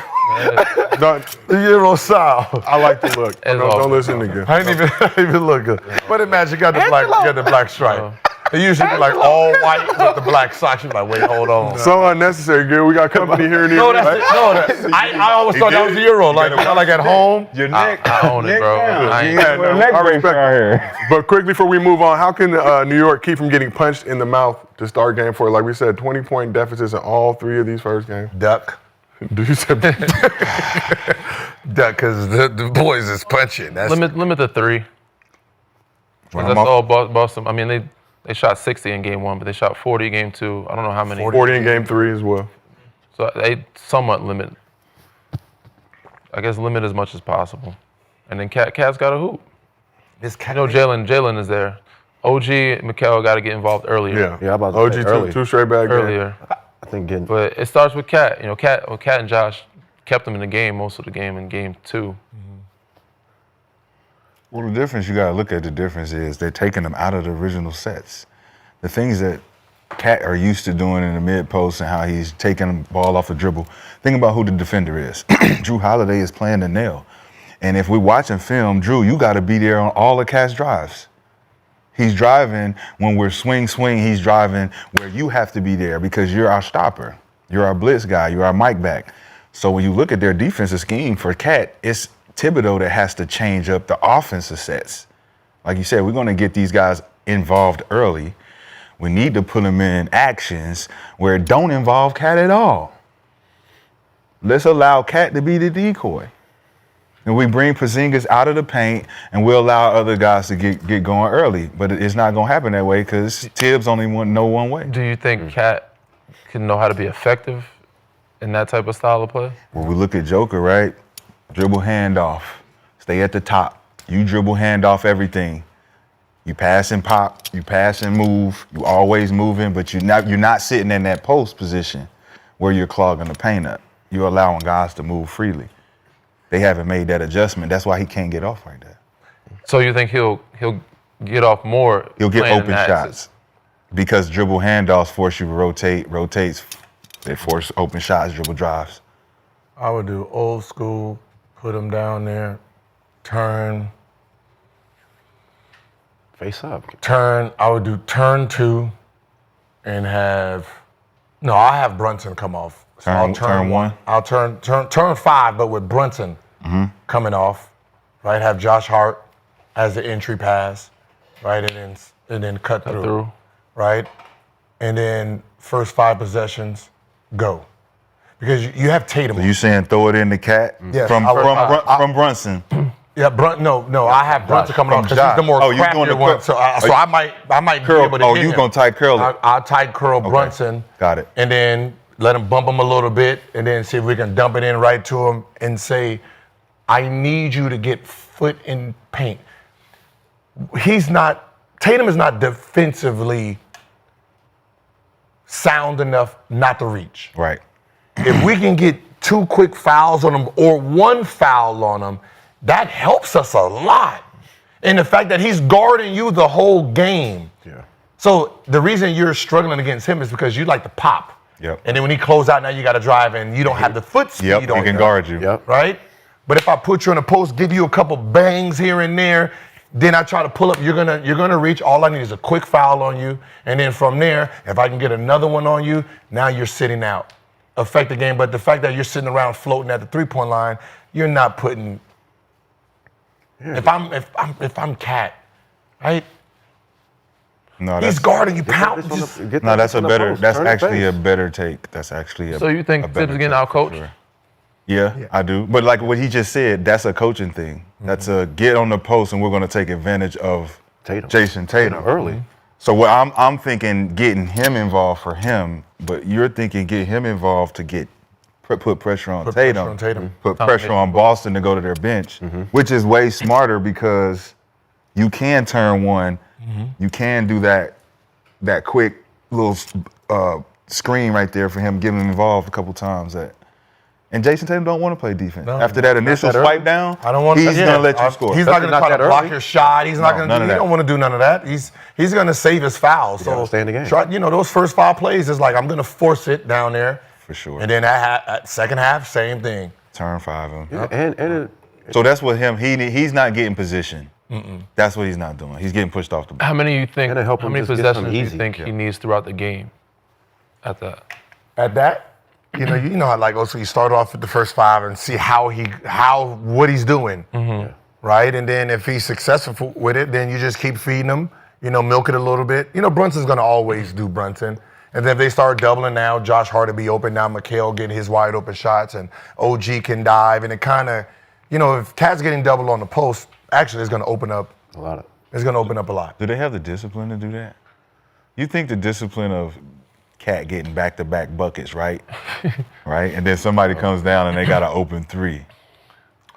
Are they going to pass that 3 up to pull it out and set it up and we go right back to that shit? New York will. You think they would? McHale is disciplined enough. Josh Hart is disciplined enough. They turn down shots. Josh does not. Yeah, he does. Well, but you talking about that early, though? No, he'll turn down shots. But that early in the game? Yeah, Josh. 2 in a row. I'm shooting that. I think Josh will do it. I think McHale gonna shoot that. McHale and OG, I think, are shooting. But if we know what the game plan is, the game plan is to get Cat involved early. Yeah, but they probably got it off a miss. Yeah, right, transition, fast break, transition. Yeah, but that's not like 3 touches a quarter. That's honestly. 3 touches. Because if you don't get him involved offensively, I don't think you get much from defense. We run the play. Okay, we gotta go back to you. It's like I don't like a guy who's happy to just be floating around. Yeah. Like, you know what I mean? Like he just out there. Like nobody getting yelled at. Nobody. OG, you talking about OG? No. Cat. Okay. Yeah, you got to get him involved. Where's it like, hey man, hey, come on man. You got to do some of that. Yeah, he's not one of them. Hey, bring that bitch over here. Come here. So we will find out what happens in Game 4. Man, this is I'm Minecraft. about to say you got the Minecraft, man. Yeah, Minecraft. Yeah. All right, Minecraft. See, y'all ain't hit. Y'all at the Met Gala. Gilbert, the Met Gala, 2 Gil's Arena presented by Underdog. About the Met Gala. You know what I mean? All right, so let's move over to the Western. $1,000 to look at each other. Nah. Not here. Let's move over to the Western Conference. Wolves had no problem with the Warriors in Game 2, cruising to a 24-point win with Steph missing his first full game of the series while dealing with a strained left hamstring. So with Steph still sidelined in Game 3, Steve Kerr rolled out a starting lineup the Warriors had never used this season. Dubs put up a fight, but Ant-Man and Julius Randle helped Minnesota deliver the knockout punch. Let's watch some of the highlights if we can, please. Wolves were on the hunt early in the game, jumping out to a 9-point lead, but the Warriors went on an 11-0 run to end the first quarter and start the second quarter to keep things close. Both teams struggled offensively in the first half, with the Warriors leading 42-40 at the break. Warriors did not make a single three-pointer in the first half, becoming the first time to have a lead at halftime of a playoff game without making a 3 since the Raptors in 2017, while the Wolves shot 34% from the field in the half. Playoff Jimmy tried to put the team on his back, taking on the role of Batman with Steph watching from the bench. Butler finished with 33.7 rebounds and 7 assists, 12 of 26 from the field, 7 for 9 from the line.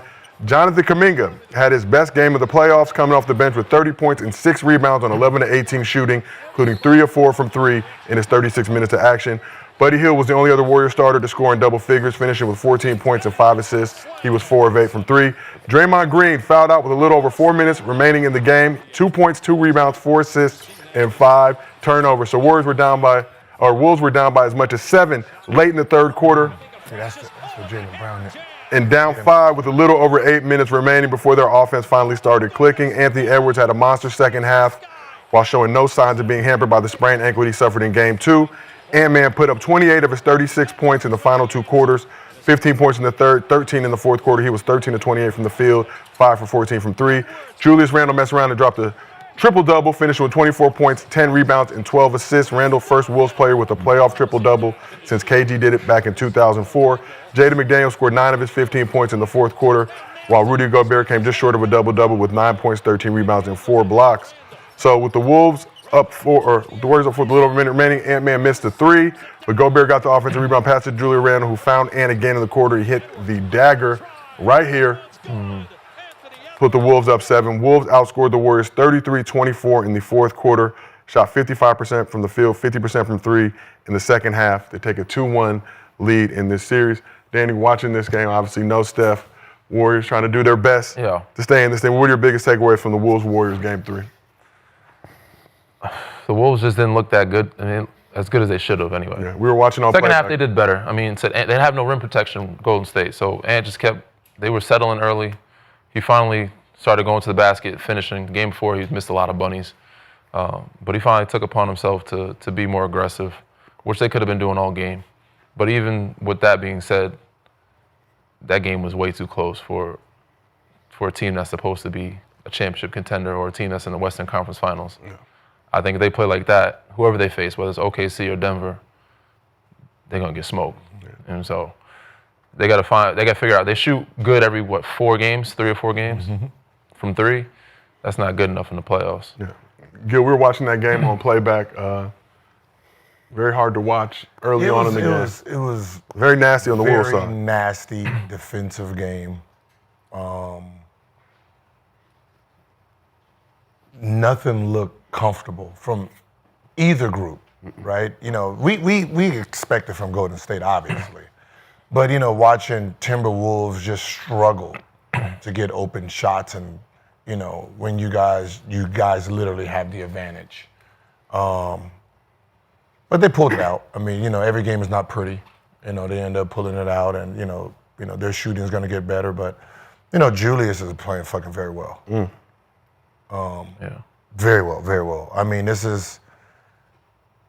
I guess he's always, when you really look at it, he's always been a solid basketball player. He's always been a double-double guy. Yeah. But I guess, you know, just being on this side of the coast and you really get to look at him, like he's really a positive player. Like he brings more positive than he does negative attributes. Do you think Minnesota's good? No. They don't look like a good team? They don't look like a good team. Does that make the Lakers look worse? Worse. So they have a lot. I think we got out-youth. Yeah, they ain't got no big. No, I think we got out-youth. I just don't think like. So that makes the Lakers look at themselves like, oh, we got to make some real. We got to make some real changes. We like. You didn't play Dalton Connect. Yeah. He's not a shooter. Yeah. So you got used to sitting there at 15 points a game right there. Like even with Hayes and all that, we needed guys that can just keep up with them. Just to run, get up and down. You know, trying to slow the game down on someone who can just get to the jump. It could be just matchups, but you think that would be the same result if they played at Houston? Because they're younger? No, we would have beat Houston because they don't have a go-to guy that can go to. Maybe not, but they got those two. The issue was the size, right? Yeah, Şengün would. You got the double Steven Adams and Şengün at the same time. You see what they did to the Warriors with that? Yo, I think they would have slipped. I mean, it's all matchup. Ant-Man and Julius. You got Ant-Man and Julius took over that series. Don't do that. Don't get sensitive. Right, you got they don't have. I'm not allowing you to get sensitive. They had a lot of youth in Houston. That's all. But they don't have two guys that's taken over the series. They had 2 guys that take over the series. Gotcha. And they would have tired them down too. No, I thought Minnesota looked good last series. They don't look good. They don't look good right now. And maybe it's just the matchup. I think it's Steph being out too. A lot of it kind of changed everything, and then Golden State became like a defensive team. We're expecting great basketball, and they ain't played great basketball all season long. Defense though, man. Minnesota. Defense though. They had a couple good games in that Lakers series, but this series looks, and maybe it is because Steph, like the style of play would be different. If Steph, they were shaky very even ugly, all year though. Mucked up game. No? Nah, I mean the Lakers series made them look better than what they seemed all year. but they are playing the exact same basketball that had me kind of like they're going to be 6, 7. You know what I mean? They ain't got the grit. Naturally, you thought they were a first-round exit type team. No, they second round for sure. Okay. Because it's Ant-Man. Ant-Man not going to allow that.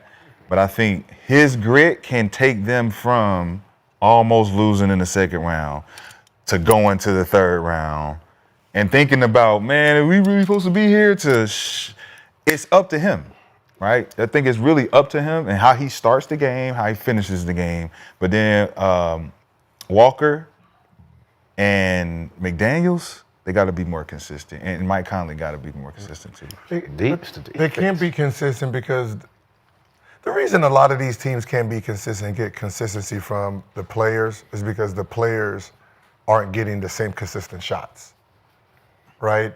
Like, if you're going to sit in that corner, you're going to sit in that corner. Now it all depicts on how the defense plays. Right? Maybe they might double me and you're open. Maybe they might play me one-on-one. Maybe they might down it, right? So your shots are not actually consistent.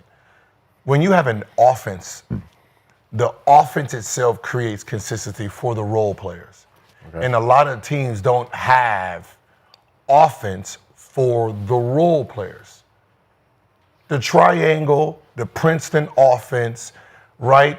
Wedge roll. Mm-hmm. Right? The offense makes everyone move for everyone. If we're doing a wedge roll, you have to be at the nail every single time or Parker's going to get a layup. Yeah. You're going to be at the nail every single time. Number one option. That becomes a shot right here or a swing shot right there. So if I call it 10 times, right, we know we're going to get maybe about 3 shots each.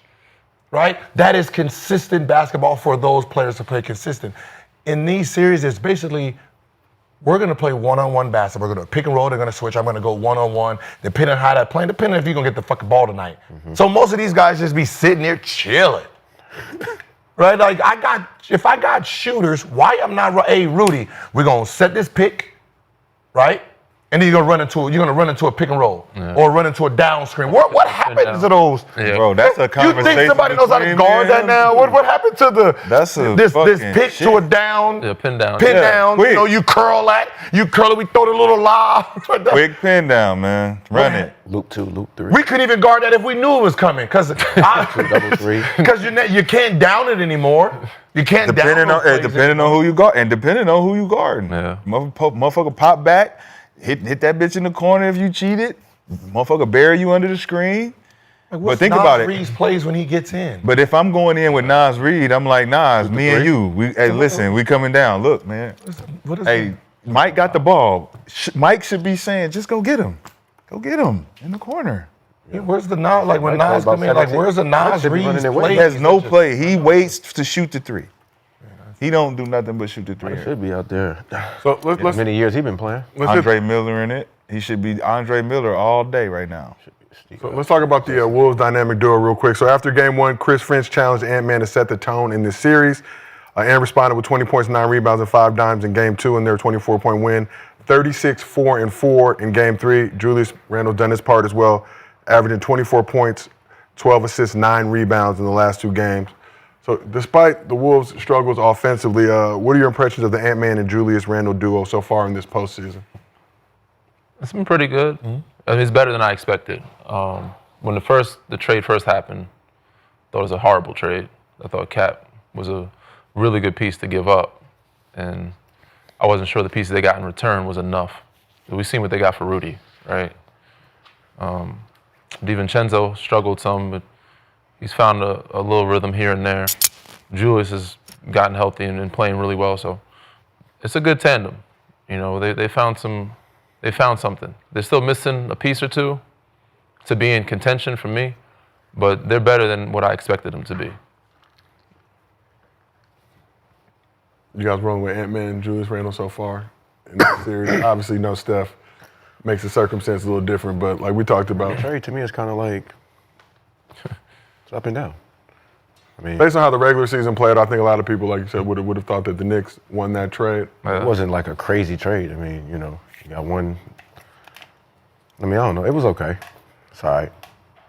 But I don't think no team really won. I think it's kind of just even. Facts. to me in that trade. Yeah, They're both in the same position right now. for sure. Nobody won. I mean, Minnesota have a chance to get back to the Western Conference Finals for sure. Well, I mean, the winner is whatever happens this summer. That's really the winner. You know, this record right now doesn't really matter, right? If Julius leaves and they don't re-sign him, then New York won.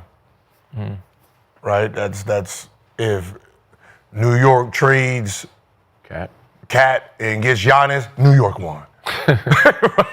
Right? If you know what I mean. So it really all depends. Like the season, it's more of what's gonna move. So neither forward. one of these teams are winning the championship, is what you're saying. No. The way they're built now, no. Crazy. So New York does not. I like New York's team better than I like.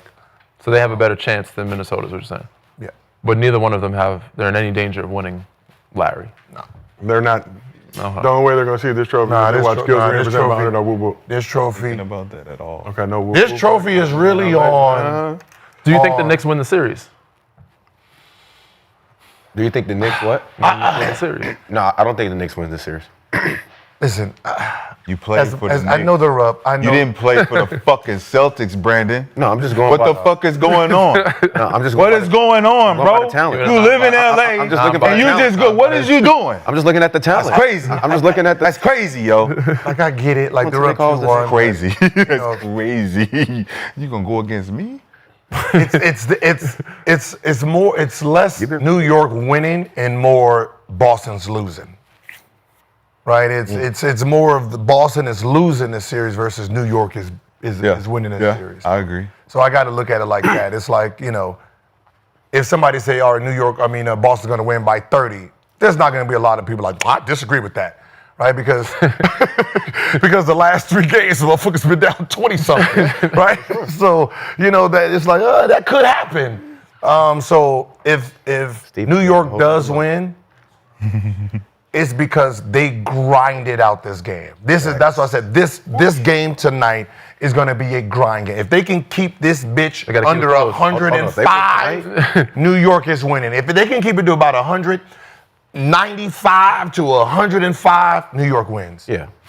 No, So, New York wins If they tonight, get that bitch to 120, I don't think New York can win keep tonight. up with it. Can I ask you this? Game 1 and game 2. Is it a testament to Thibodeau's defense? No. That could be. Could be. No. No, I can't. Was it a Boston just shot surprise? themselves out. Celtics Was it a missed lot of surprise, open though? shots, man. Boston just shot themselves out. Did they? I Yes. went back and I looked and I'm like, the bad scouting shots? report had to be, we have to have contested threes. We have to have contested threes. They scored their shots on second chance points, open threes. They missed a lot of open threes, dog. Well, shot them game 1 they had a lot more open threes than in game 2. So They shot 60 in game 1. So let's say they missed game. They shot 60. Yeah. Game 1, 40. Game 2. So they went back and they said, "All right, we did a lot." Thibodeau went back and said, "Hey man, we got to get a hand up for real. We gave them a lot of open shots. They just missed." Game 2 was a defensive game. So what happened in game 3? They hit shots. But still defense. They still had their hands up. I think so. Yeah, the Garden is tricky. Yeah. And the reason I say the Garden is tricky because as loud and crazy as the guard gets, the Garden really empowers the opponent. Absolutely. Because New York fans, as much as they love the Knicks, they love basketball. That's the only downfall about a Knicks fan. Knicks fans love basketball, meaning I don't give a fuck who gives it to me. I'm rooting for the Knicks. But if Jaylen Brown and Tatum got 5 straight threes and they about to hit 50, we cheering. Definitely. We in this motherfucker like, whoa, Definitely. whoa, they For don't- sure. For sure. It's a game now. That's just a game. They love the game. To them, treat that light-skinned motherfucker like he is young. Trae Young. Treat him like Trae Young. It's Trae Young coming in the building. A whole bunch of Trae Youngs. Light-skinned Trae Young, a dark motherfucking Trae Young, a little dark one, a bald-headed Trae Young. All of them Trae Young. Lollipop Trae Young with the on the carpet.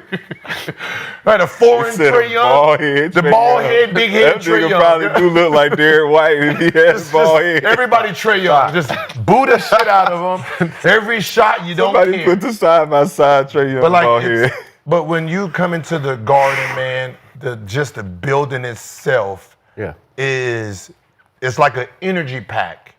And that energy pack, it gives it to your team, but it gives it to the opponent too. 100%. So that's why all opponents, that star player plays very well in there, because the energy you're bringing it for the building. You're not just bringing it you're bringing it for the building itself. And the opponents can feel that shit. I know if I hit 2 shots, I know, I got the light on me.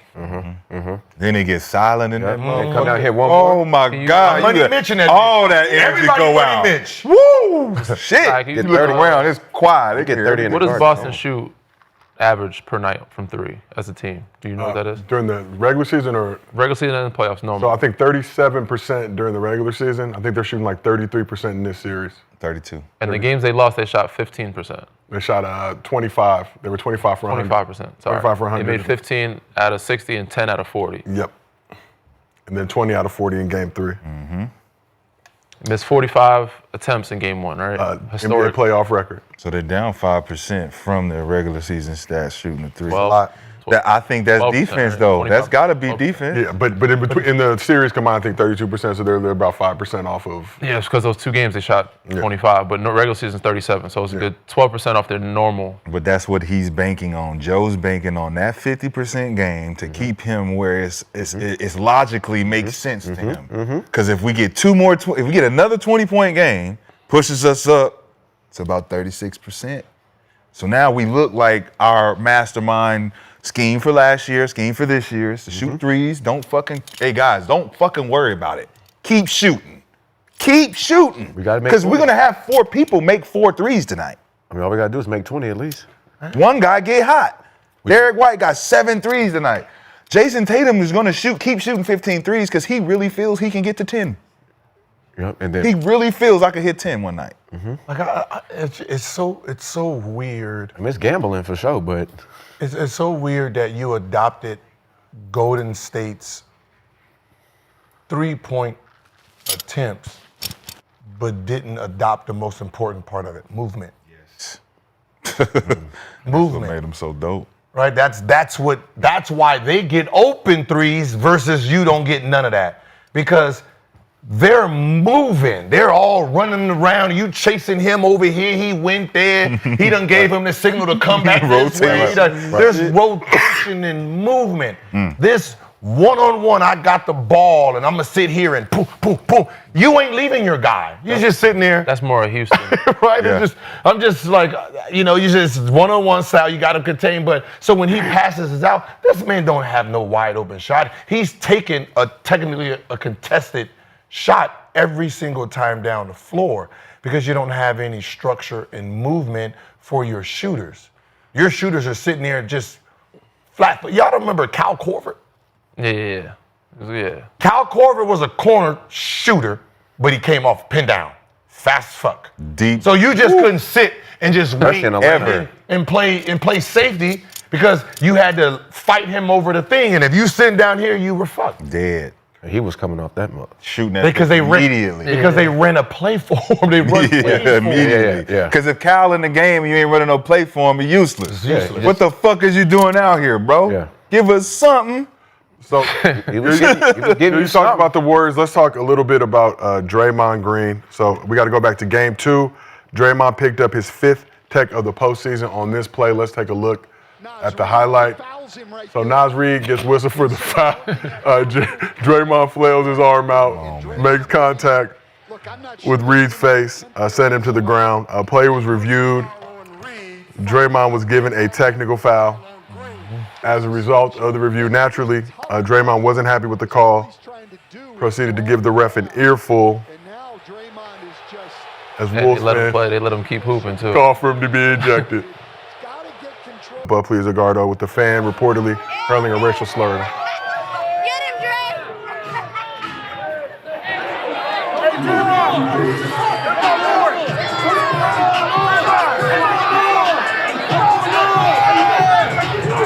Look at Yusuf.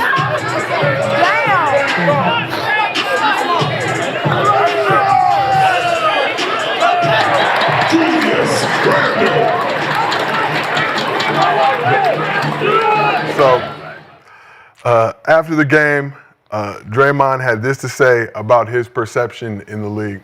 Look like the angry black man. I'm not an angry black man. I'm a very successful, educated black man with a great family.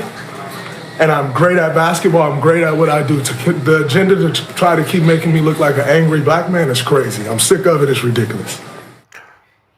The agenda to make it look like an angry black man crazy. Sick of it. It's ridiculous. For context, in his 9 postseason games, at that point, Dre had already amassed 5 techs, 2 flagrant fouls. Do you understand Draymond's frustration with being viewed as an angry black man, or is that perception justified? Angry, I mean, Two things could be true. yeah. Yeah. But You can be educated, you could be all those things, and you could still be angry. Mm-hmm. He appears happy when he's. But I don't think it had anything to do with his skin color. I mean, I don't know what the fan said. I think his emotions was because of the interaction with the fan. But I don't think there's an agenda out there that people are targeting him as that. And I spoke about this before. But he's got to learn how to keep his emotions in check, man. They put you in the angry category because you show anger on the court quite a bit. Yeah. The technicals and the flagrant say that. And a lot of them, they try to keep him on the floor. So we saw him going at the ref. He has a longer leash than most people out there. Absolutely. We have gotten texts for a lot less. According to reports, there's obviously other teams are a little frustrated that he's able to have that long rope, able to do these things to the ref without much retribution. They try their best to keep him in the game. I think you got to stop playing into it, too. I mean, I think it is a target. I mean, if you know somebody, like it was targeting Russ, like, you know, with certain shit, like if you keep playing into it and keep showing emotions to it, I mean, I'm going to keep bothering you. Because obviously it's getting you off your game. So I just think now, like, I don't think he's no angry black man or nothing like that. Like, you know, he is great at basketball, but I just think a lot of the stuff he lets get to him, and, you know, he plays into all the bullshit, and I don't think he needs to. Because they're not. Well, the teams are targeting him, not the referees. I think he's thinking the referees are the fans. Well, teams, fans, refs, I mean, they all go. I mean, if you keep playing into it, all right. But that Nas replay, just as an example, I don't think he's being targeted on that particular play. I don't know if there's a need to flail the arms out with the. I mean, we've seen Matthew get tossed out.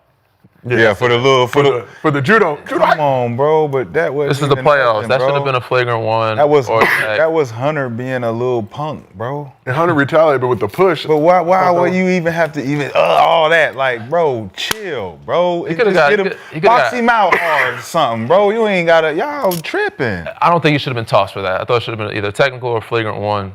Keep it moving. It's the playoffs. It was obviously wasn't a very clean play, but it wasn't the dirtiest of plays. Yeah. They tried to call it a punch, which I thought was. If it was Draymond, they would have kept him in the game. For sure. I mean, they love what he brings to the table. He has his emotions make him a great player, but he doesn't know how to reel it in. Yeah. And had to keep him under control a lot of times. So. And this has been consistent during his 13 seasons in the league. But like you said, he has a very long rope and the ability to do this. Yeah, that's Tony Brothers, man. Tony Brothers was kicking him out. He's the judge, jury. No.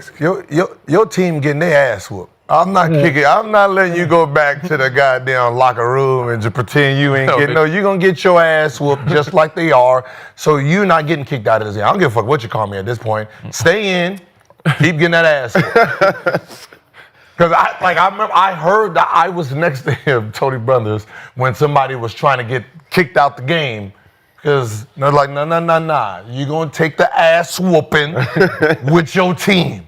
You're not just going to sit in the back and take a shower and watch and get on your phone, eat food. No.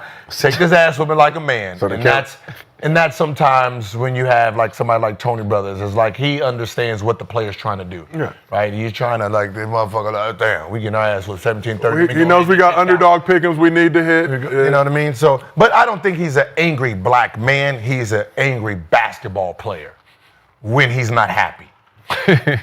Right, but do we think he's angry when he's doing that stuff? No, that shit looks fun to him. Right? You don't think listen. But why are you so angry? There's not one hit that he thought it was a real hit. He's argued every single one of these motherfuckers. Just what I do. Like, so I don't. What I do. He plays with this aggression, and it's only in this form, right? This is not his personality when he's off the court. Right, he's a fun dude off the court. He has fun. He enjoys this kid. He doesn't get in trouble. This is not some guy who's you're seeing him at the mall and he's sitting there fighting with kids. And this is his basketball persona. This is how he plays this game, right? He doesn't know how to turn it off when he get inside those lines or in practice. So, he's the antics guy, and this plays to all of it. And I don't really think he can control it because if you look at the plays, it's never actually during a time of anything being serious. It's these off the wall, you tip the ball and he done lost the ball and he's gonna throw it. Like if you hit the ball from the back and he knows you're coming, he's gonna do one of these, right? He got the ball and you're about to push him out of bounds. You're about to push him out of bounds and he flings his arm back. It's always a dumbass play. But you know what you're doing. In a sense, because if you think about it, he's dribbling and then someone tips it and oh shit. Nobody's doing that though. Who does? Nobody's ever done that. Most people think professional athletes can control their body a little better. No, he's clumsy. So y'all don't know nobody like this? Y'all mean to tell me y'all ain't never extra hooped? flail where it has to be. You ain't never hooped with no flailer. Football players? Yes. Football players all the time. So no hoopers. You never hooped with a hooper who flails. Yeah, but like Draymond. Not to flail to hit you in the face. Is it an over-exaggerated to hit flail? you? Yes. If you're in my way. Reggie Evans was like that. Dante Jones was like that. Dante Jones was like that. Fucking Bruce Bowen's like that. Bruce Bowen was like sometimes. Rashad Bell was like that. But this is you in my way, hey, and he might bust your whole fucking face and not say sorry, bro. But those were control. Those were control. That shit they know hurt what him they're more doing. than it hurt me. They know they're doing. He's going in the locker room like, damn, that shit hurt. But he might bust your face. Okay, if I'm gonna compare how he uses his body, no. It was more Reggie Evans style, but Reggie Evans was really more in control of it. Yes. His was like he knew what he know was you doing. coming and it's like boom, right? Reggie will give you a knee to the thigh and help you up, bro, and just my bad, bro. But do you Pull feel you he up was with the intentional? elbow hit? No, he is very intentional. He's looking at you. He might even wink at you while he pull you up. Like, yeah, it's gonna hurt in the morning. But you can see sometimes you can see Reggie's coming. Draymond, people are missing Draymond. I don't even think he knows some of the time. Bruh. Like it's like Steve Kerr's just sitting there with the button, like he did a spinning right oh hook. shit, about to lose the ball, hit it. Y'all gotta know what it is though, because Bro, he did like a I said, spinning right hook to Nurkic. if you play, that was crazy. If you play with a flailer, to spin and flail with a right hook. a flailer. If you play with a flailer, you know for a fact that a flailer is a motherfucker that's gonna do whatever he can to compensate for what he cannot do. So, Draymond had his best years when they was playing their best ball. He was athletic. He was mobile. He could guard 1 through 5. That time is over. That time is over. We don't see none of them numbers. We got to now justify why we even keep you on the floor at this point. I mean, third defensive player of the year. No, we understand, but he still be doing his thing. He's still undersized too. Right? So we still got to compensate for the little things. Draymond is not a 5, man. He's a 4.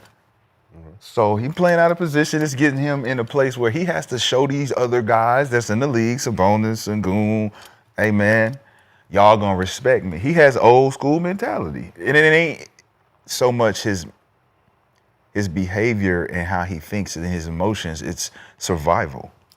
He's trying to survive. This is his only survival mechanism is respect. And if I gotta hit you in your mouth for some respect, y'all little young motherfuckers ain't gonna keep crossing this line like y'all gonna disrespect me. And that's why I'm a strong, but it's just anxiety. Yeah, but who be disrespecting him? Like, far as like those bigs that you saying? Like, Whoever talk shit to him. I don't think a lot of guys talk shit to him. He might be feeling you. He might have heard you say some shit and your mouth wasn't moving. Might just be waiting till you look. What'd you say?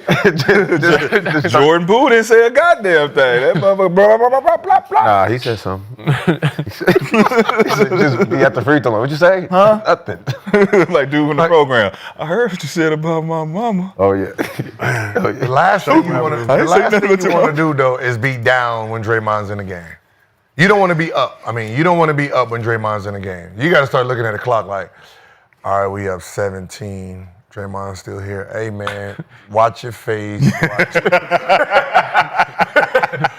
You gotta come. He's still in the game. Yeah, he's still in the game, man. You gotta wear your McDavid. You know, you gotta rib pads, elbow, knee pads. You gotta just like it's 1964 again. It's about that time. He about to hit somebody. He about to wind up. He's the jack. That motherfucker's the jack in the box.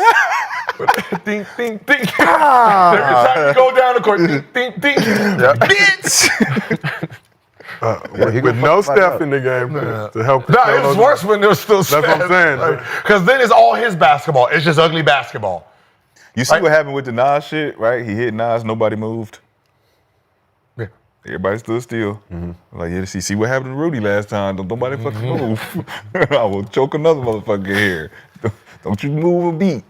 All right, well, let's keep. It only happens. You know what's so funny? It only happens when they lose. Yeah. Like it just is. What does that say? He don't like losing. What do you call that? Sore loser. For sure. I feel like he cost them a game or two in the Houston series. They weren't down a lot in the Houston series when they lost those games. Yeah, that's. The antics kicking back of the head in Houston. That was crazy. It's like they weren't really losing like that. And Yeah, they probably could have won the game if they didn't. They could have came back. I think because he's gotten so much rope and they understand it's his personality that he doesn't know when too much is too much. Right? Because most of his texts are always the dumb shit. It's never like I don't even know if he's ever gotten a smart technique. Right. It's always at the worst time. It's the worst time doing the dumbest shit. Like, wait a minute. Why? Why did you do that? Yeah, why dude, we need answers though. I need answers. Yeah, like we up 7. What you doing? And then Clay gets mad. He's like, "Come on, Dre. God damn, we need you." It's just me and him. Steph just be over there with his Steph be over there. Yeah. Technically, it might be smart. Some of his shit might be smart because most of the time he's losing the ball and is getting away from something, and it's like the open court foul. Loose ball, The loose ball, open court foul, that take foul. It ain't usually no take foul, it's just a technical. Thanks. Thanks. But he's not angry. I mean, I wouldn't label him. He's angry. He just plays the basketball. Very passionate player on the court. No, he's what we call therapy resistant. Understand what the difference. I'm not angry. Stop telling me to go to fucking therapy, though. I'm not gonna go. There's nothing wrong with me. Why are you angry? I'm not angry. Why are you angry? I'm not angry. Ask me one more time. Ask me one more time. All right, well, let's keep this thing moving. So we got the Larry O'Brien Trophy here. Hancock. Danny, like we mentioned, you've won 3 of these things in your career, but today, a special day in the history of your career and the Raptors as well. Today's 6th anniversary of Kawhi's legendary game winner. Okay. In game, did you not know that? I did not know. Y'all don't have a function to celebrate? We don't have a function. 6th anniversary Kawhi's legendary game winner, Game 7 of the Eastern Semi to lift the Raptors over the Sixers. Let's take a look at the video. Go back down memory lane if we can. Looking at this moment, boom. Ooh. Bro, that's a wild ass shot. Ooh. Boom. This time, man. Oh, man. Damn. And that's how long it took in arena. Like in the arena, it felt that fucking long. So what do you remember from that moment and that championship run with the Raptors? The whole run? Or just that moment in particular? I mean, that moment, because if we went into overtime, it might have been curtains for us. They had a lot of momentum. I remember when he took the shot, I don't even know if that was the play. I don't think we ran it, executed it the right way. When he took the shot, I was like, oh shit, this is not a good shot. And I thought we were gonna go in overtime. But it caught the rim and it bounced. I was like, and each bounce it had a chance. But when he originally took the shot, I thought it was a bad shot. And he was gonna miss it. When he made that shit though, changed everything. But I remember a lot during that run. I remember Fred having his baby, and he went off crazy in Milwaukee series and Golden State series. I remember Kalo playing extremely well in the Golden State series. I think he had lost his grandmother. It was Pascal's coming out season. He just had an unbelievable season and playoffs against Golden State. A lot of variables came into play. It was Nick Nurse's first season. We tried a lot of different weird shit we played a triangle of 2. We had never done throughout the whole year. We played a box of 1 at one point. We doubled everybody in Milwaukee, even when Kawhi was guarding Chris Middleton on the Malone spot. Like, he was throwing different things in the mix. So I remember just having to adjust and learn a lot of shit on the fly. But ultimately, certain guys stepping up, and everybody had a moment at different times. Be honest. Did it feel like I mean, once you got to this point in this shot and get into the championship, the idea of we could win kicks in then. But starting the playoff, did y'all have we can win a championship in mind? When we got there in the beginning of the season, I thought we had a shot to come out the East. But winning a championship was not. With Golden State, with having KD, it wasn't like a thing like. But if you've ever been to the finals, it's like you just got to get there. You just never know what's going to happen. And because most teams aren't 100% healthy when you get there. And anybody can get hot when you get there. And Tony told me that actually my first finals. Ended up actually being me, being one of the guys that get hot first finals. He's like, because we weren't supposed to beat Miami. He's like, we're underdogs. He's like, you just got to get there. You just never know what's going to happen. If somebody get hot. And we actually had a chance to win in 2013, even though we lost. But I was like, if we get there, we might have an opportunity. But I knew we could come out the East once we had the group that we had. And especially when we got Marc Gasol at the trade deadline. Yeah, that was a big pickup. Yo, how good was Kawhi Leonard? That run? Yeah. Yeah, nah, he was. I seen him I seen him, the growth. And nobody predicted that, bro. Like, from what he started out as to what he became, I'd never seen it coming. But his efficiency, man, and what he could do, not just on offense, but both sides of the ball, and he was doing it on one knee. Like, his knee was not good. That Milwaukee series really solidified it for me. Like, oh, he's having an unbelievable run. Because we were down 0-2, and he don't never get shook, or he's just the same person. He's like, all right. They're like, he's like, Kawhi, where we go from here? He goes, back to Toronto for game 3. Like, fuck me, where we go from here? You know what I'm saying? So everybody else kind of just followed suit, and then we went 4 straight. So there's a lot of narratives about Kawhi that we hear from the outside world, but as a former teammate, just what's it like being with him as a teammate? What's his work ethic like? And then also just dealing with the knee injuries and the injuries throughout his career, but still trying to play at a high level. He puts in the work. And a lot of times some guys won't see it because he's there early, he's there late. But you can tell he puts in the work. There's a lot of other guys I've been around that are just talented and don't put the work in. But he's one of those guys that puts the work in. And it's just unfortunate to see because he could have been one of the best two-way players and one of the best players to ever lace him up. And I still think he is in the conversation, top 75. But if he had those injuries, he probably could have won 1 or 2 more. He probably could have gotten MVP on one of those years. But yeah, I've seen him when he first got into the league to what he became. Because he couldn't shoot when he first came in. Serious? Not well. It was more of a mid-range. Like they had to reconstruct his shot a lot. He was more of a defensive. They brought him in to be Bruce Bowen. He had the physique, he had shoulders, he had arms, he had the hands, and they were like, oh, he can be our defensive stopper. And they traded George Hill for him, which they loved George. So I was like, we're trading George for him. I'm like, okay, they must see something. And he came in, I didn't see the offensive repertoire like that, but he worked on his shot every day. Started in close free throw line, and he's expanded, became a 40% three-point shooter, took his time. Obviously, his mid-range, 99. But once he extended it to 3 and went from fourth quarter to give Tony the ball to Tony, give him the fucking ball. And it happened real fast. And I was like, oh, shit, this is what we're doing now? Like, Tony's not fourth quarter angle? No, it's Kawhi. I was like, oh, shit, all right, well, let's give Kawhi the ball. Happened that fast. Well, I'm moving forward. If your ass can't shoot, I'm just going to stare you.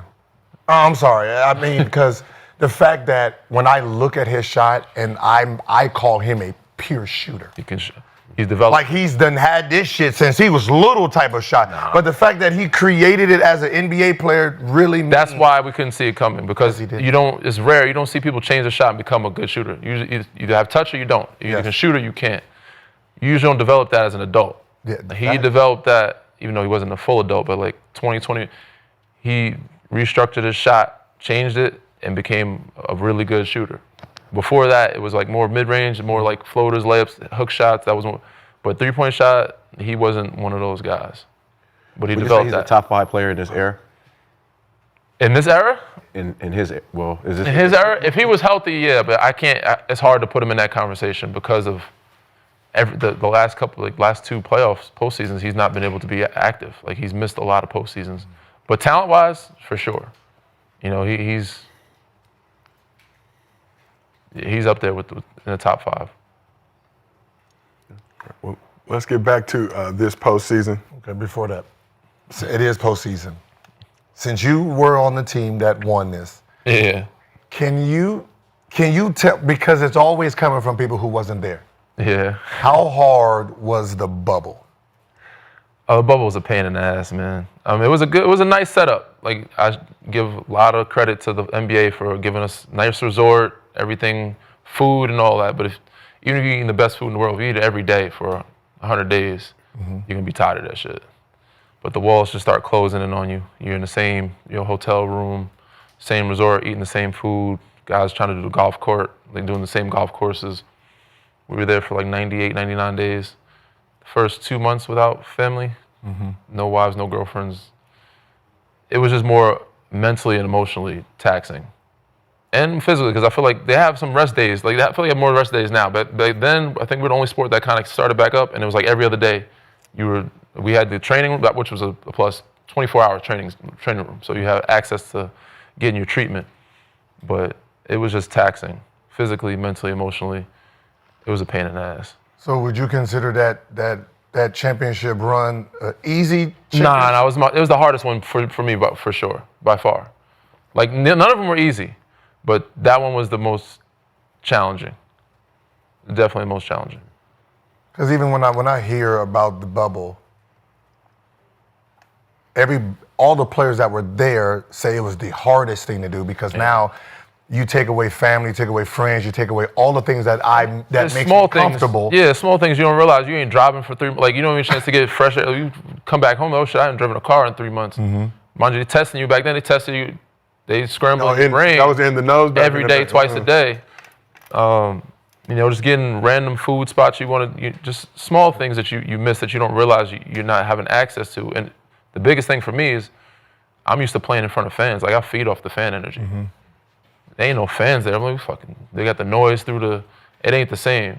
And that was adjustment for a lot of guys. Some guys are comfortable playing in quiet gyms or LA Fitness, and they excelled. But I also think that's the reason why teams could come back down 3-1 and win in the bubble, because there ain't no home court advantage there. So it made it Some people was easier, some people was harder. If you look at before y'all won, everybody was Clipper.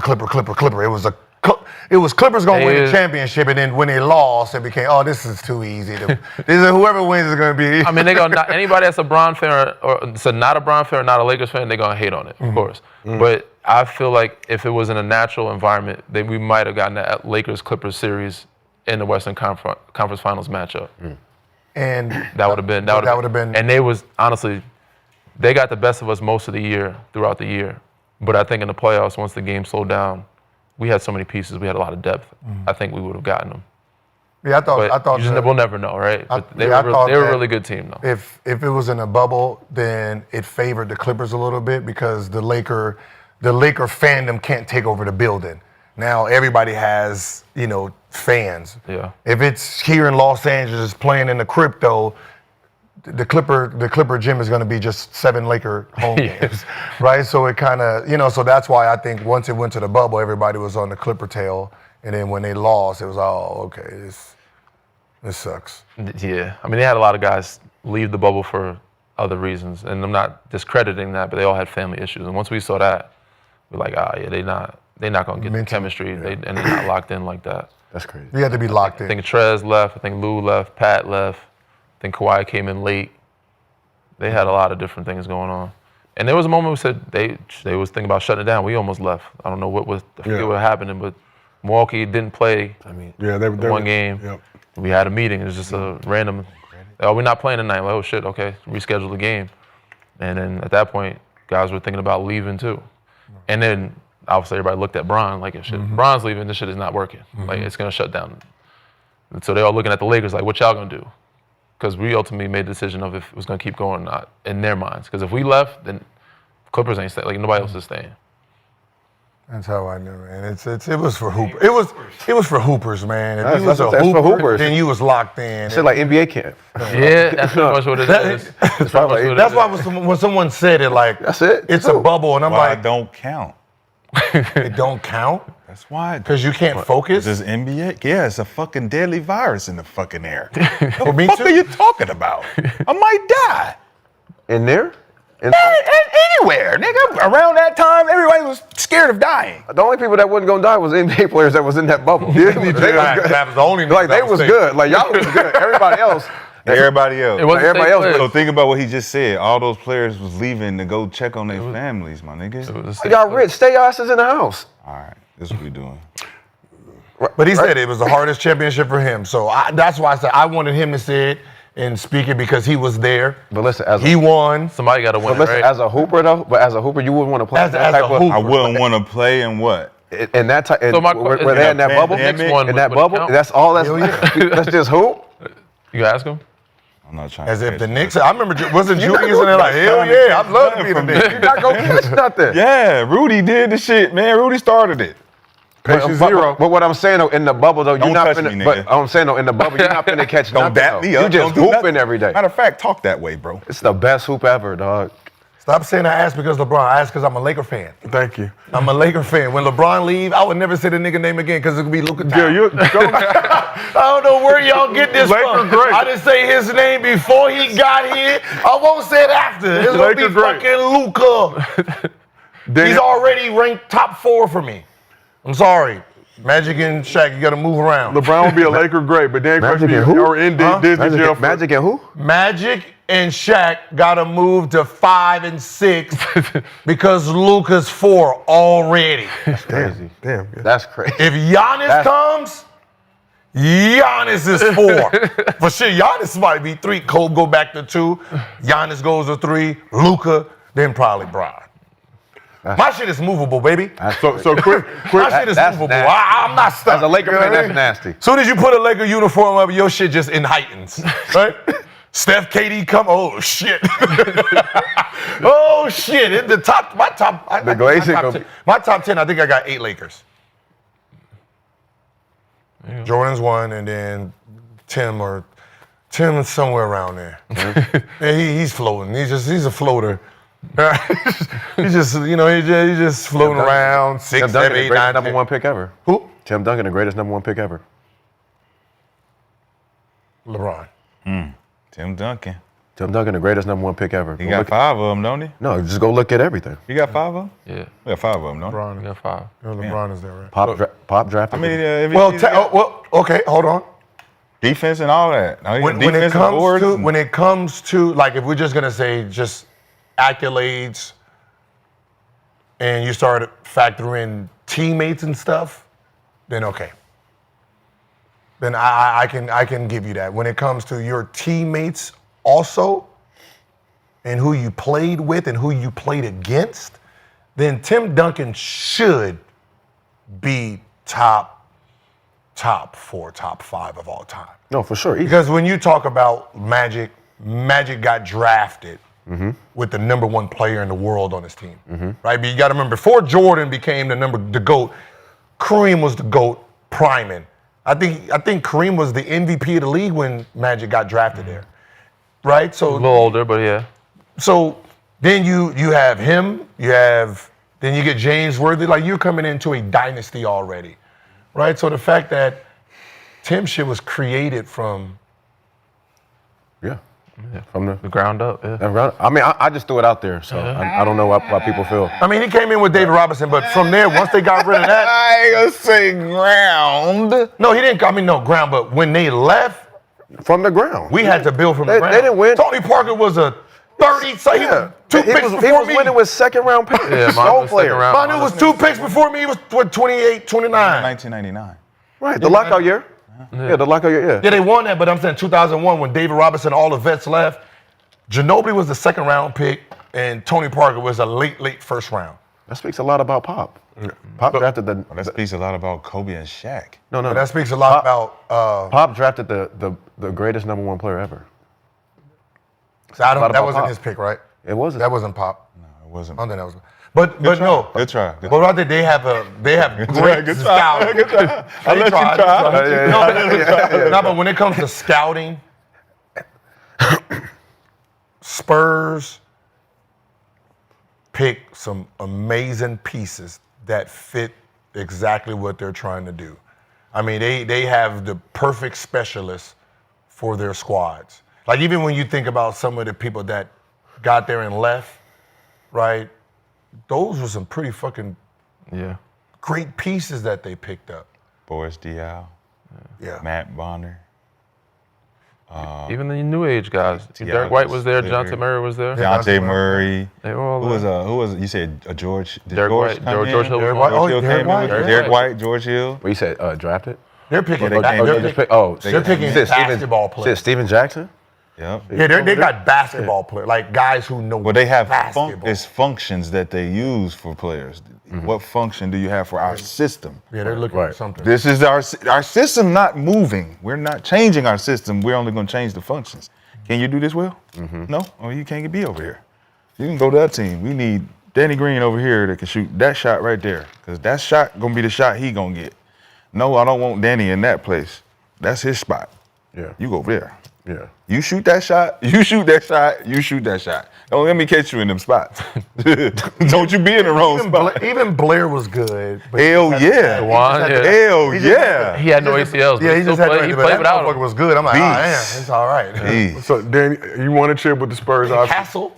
Greg Popovich announced his retirement coaching after 29 seasons with the Spurs. So on this show, we talk a lot about Heat culture, but we got to give the Spurs some love. What is Spurs culture, and what are the major ingredients that help that franchise sustain at such a high level for so many years? I mean, exactly what they've been talking about. They let you know what you're like.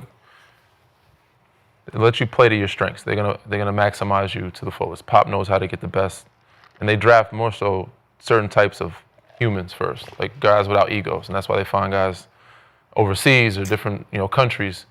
Because they understand the game is bigger than them. They don't handle guys with egos. Well, you guys mentioned Steven Jackson. He was there, but he didn't stay long, both stints. Because Jack was a great player, but he also had issues when it came to his personality and bumped heads with Pops at moments. But they did a great job instead of finding you Tiago Splitter, Boris Diaw, they got Patty Mills. Like, there's a bunch of guys from different parts of the world that just understood their role, and they made you understand your role and what you were good at, and they're gonna emphasize that. Look, we don't need you cutting or need you in the dunker area. We need you out here. You can shoot, pull up, transition threes. You can't, right? Because the numbers say you're good. And mind you, he wasn't even he adapted and adjusted to the three ball, but he was not a fan of shooting the three ball.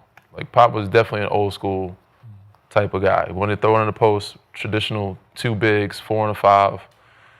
He knew he had to adapt to it to win. Golden State and Houston, those teams were up and coming, and they shot a lot of them.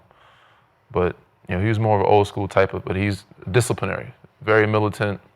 You come in, you do your job, and you know what's expected. You don't let your teammates down. You don't let your coaches down. But he knew how to manage egos, and he was good at getting the most and the best out of play. He knew how to approach this person, how to approach the Kawhi. Some guys can take criticism a certain way, some guys can't. So he was to all of them. He knew every person, every player. How did he approach you? Not so gentle, I would say. I was one of the guys that I probably got. Me and Tony probably got the most of it. But he knew we could, we knew how to handle it. And he was like, all right, he knew what players would play better mad. If I can get you angry, I know I'll get the most out of you. You know what I'm saying? So he'll push those buttons.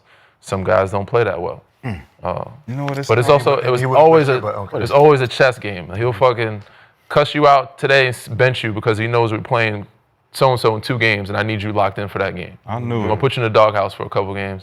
You're gonna come out ready to fight. Hot. I knew he had that stepdad energy. He got that stepdad energy. It's cool. Come here, what you doing?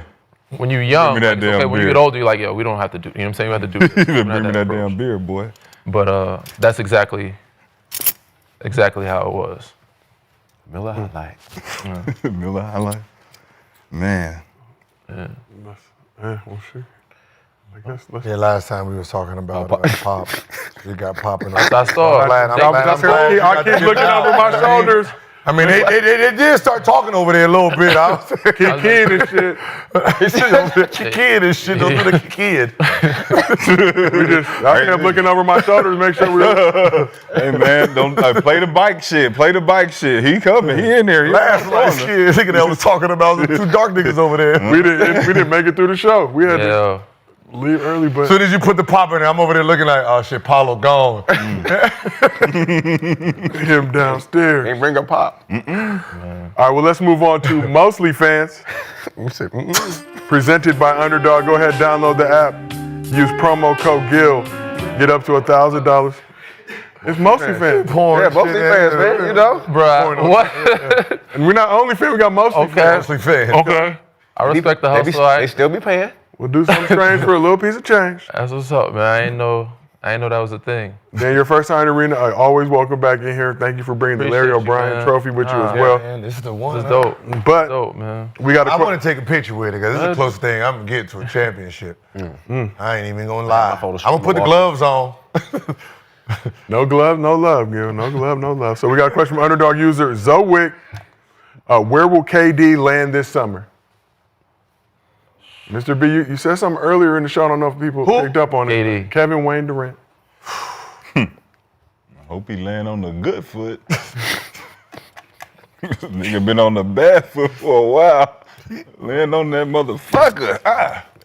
Like who was gonna go? Like who was gonna go after him? Change your friend group. In your friend group. Miami. I keep hearing Houston because they got all the pieces. Yeah. And I hear OKC because they got a lot of pieces over there.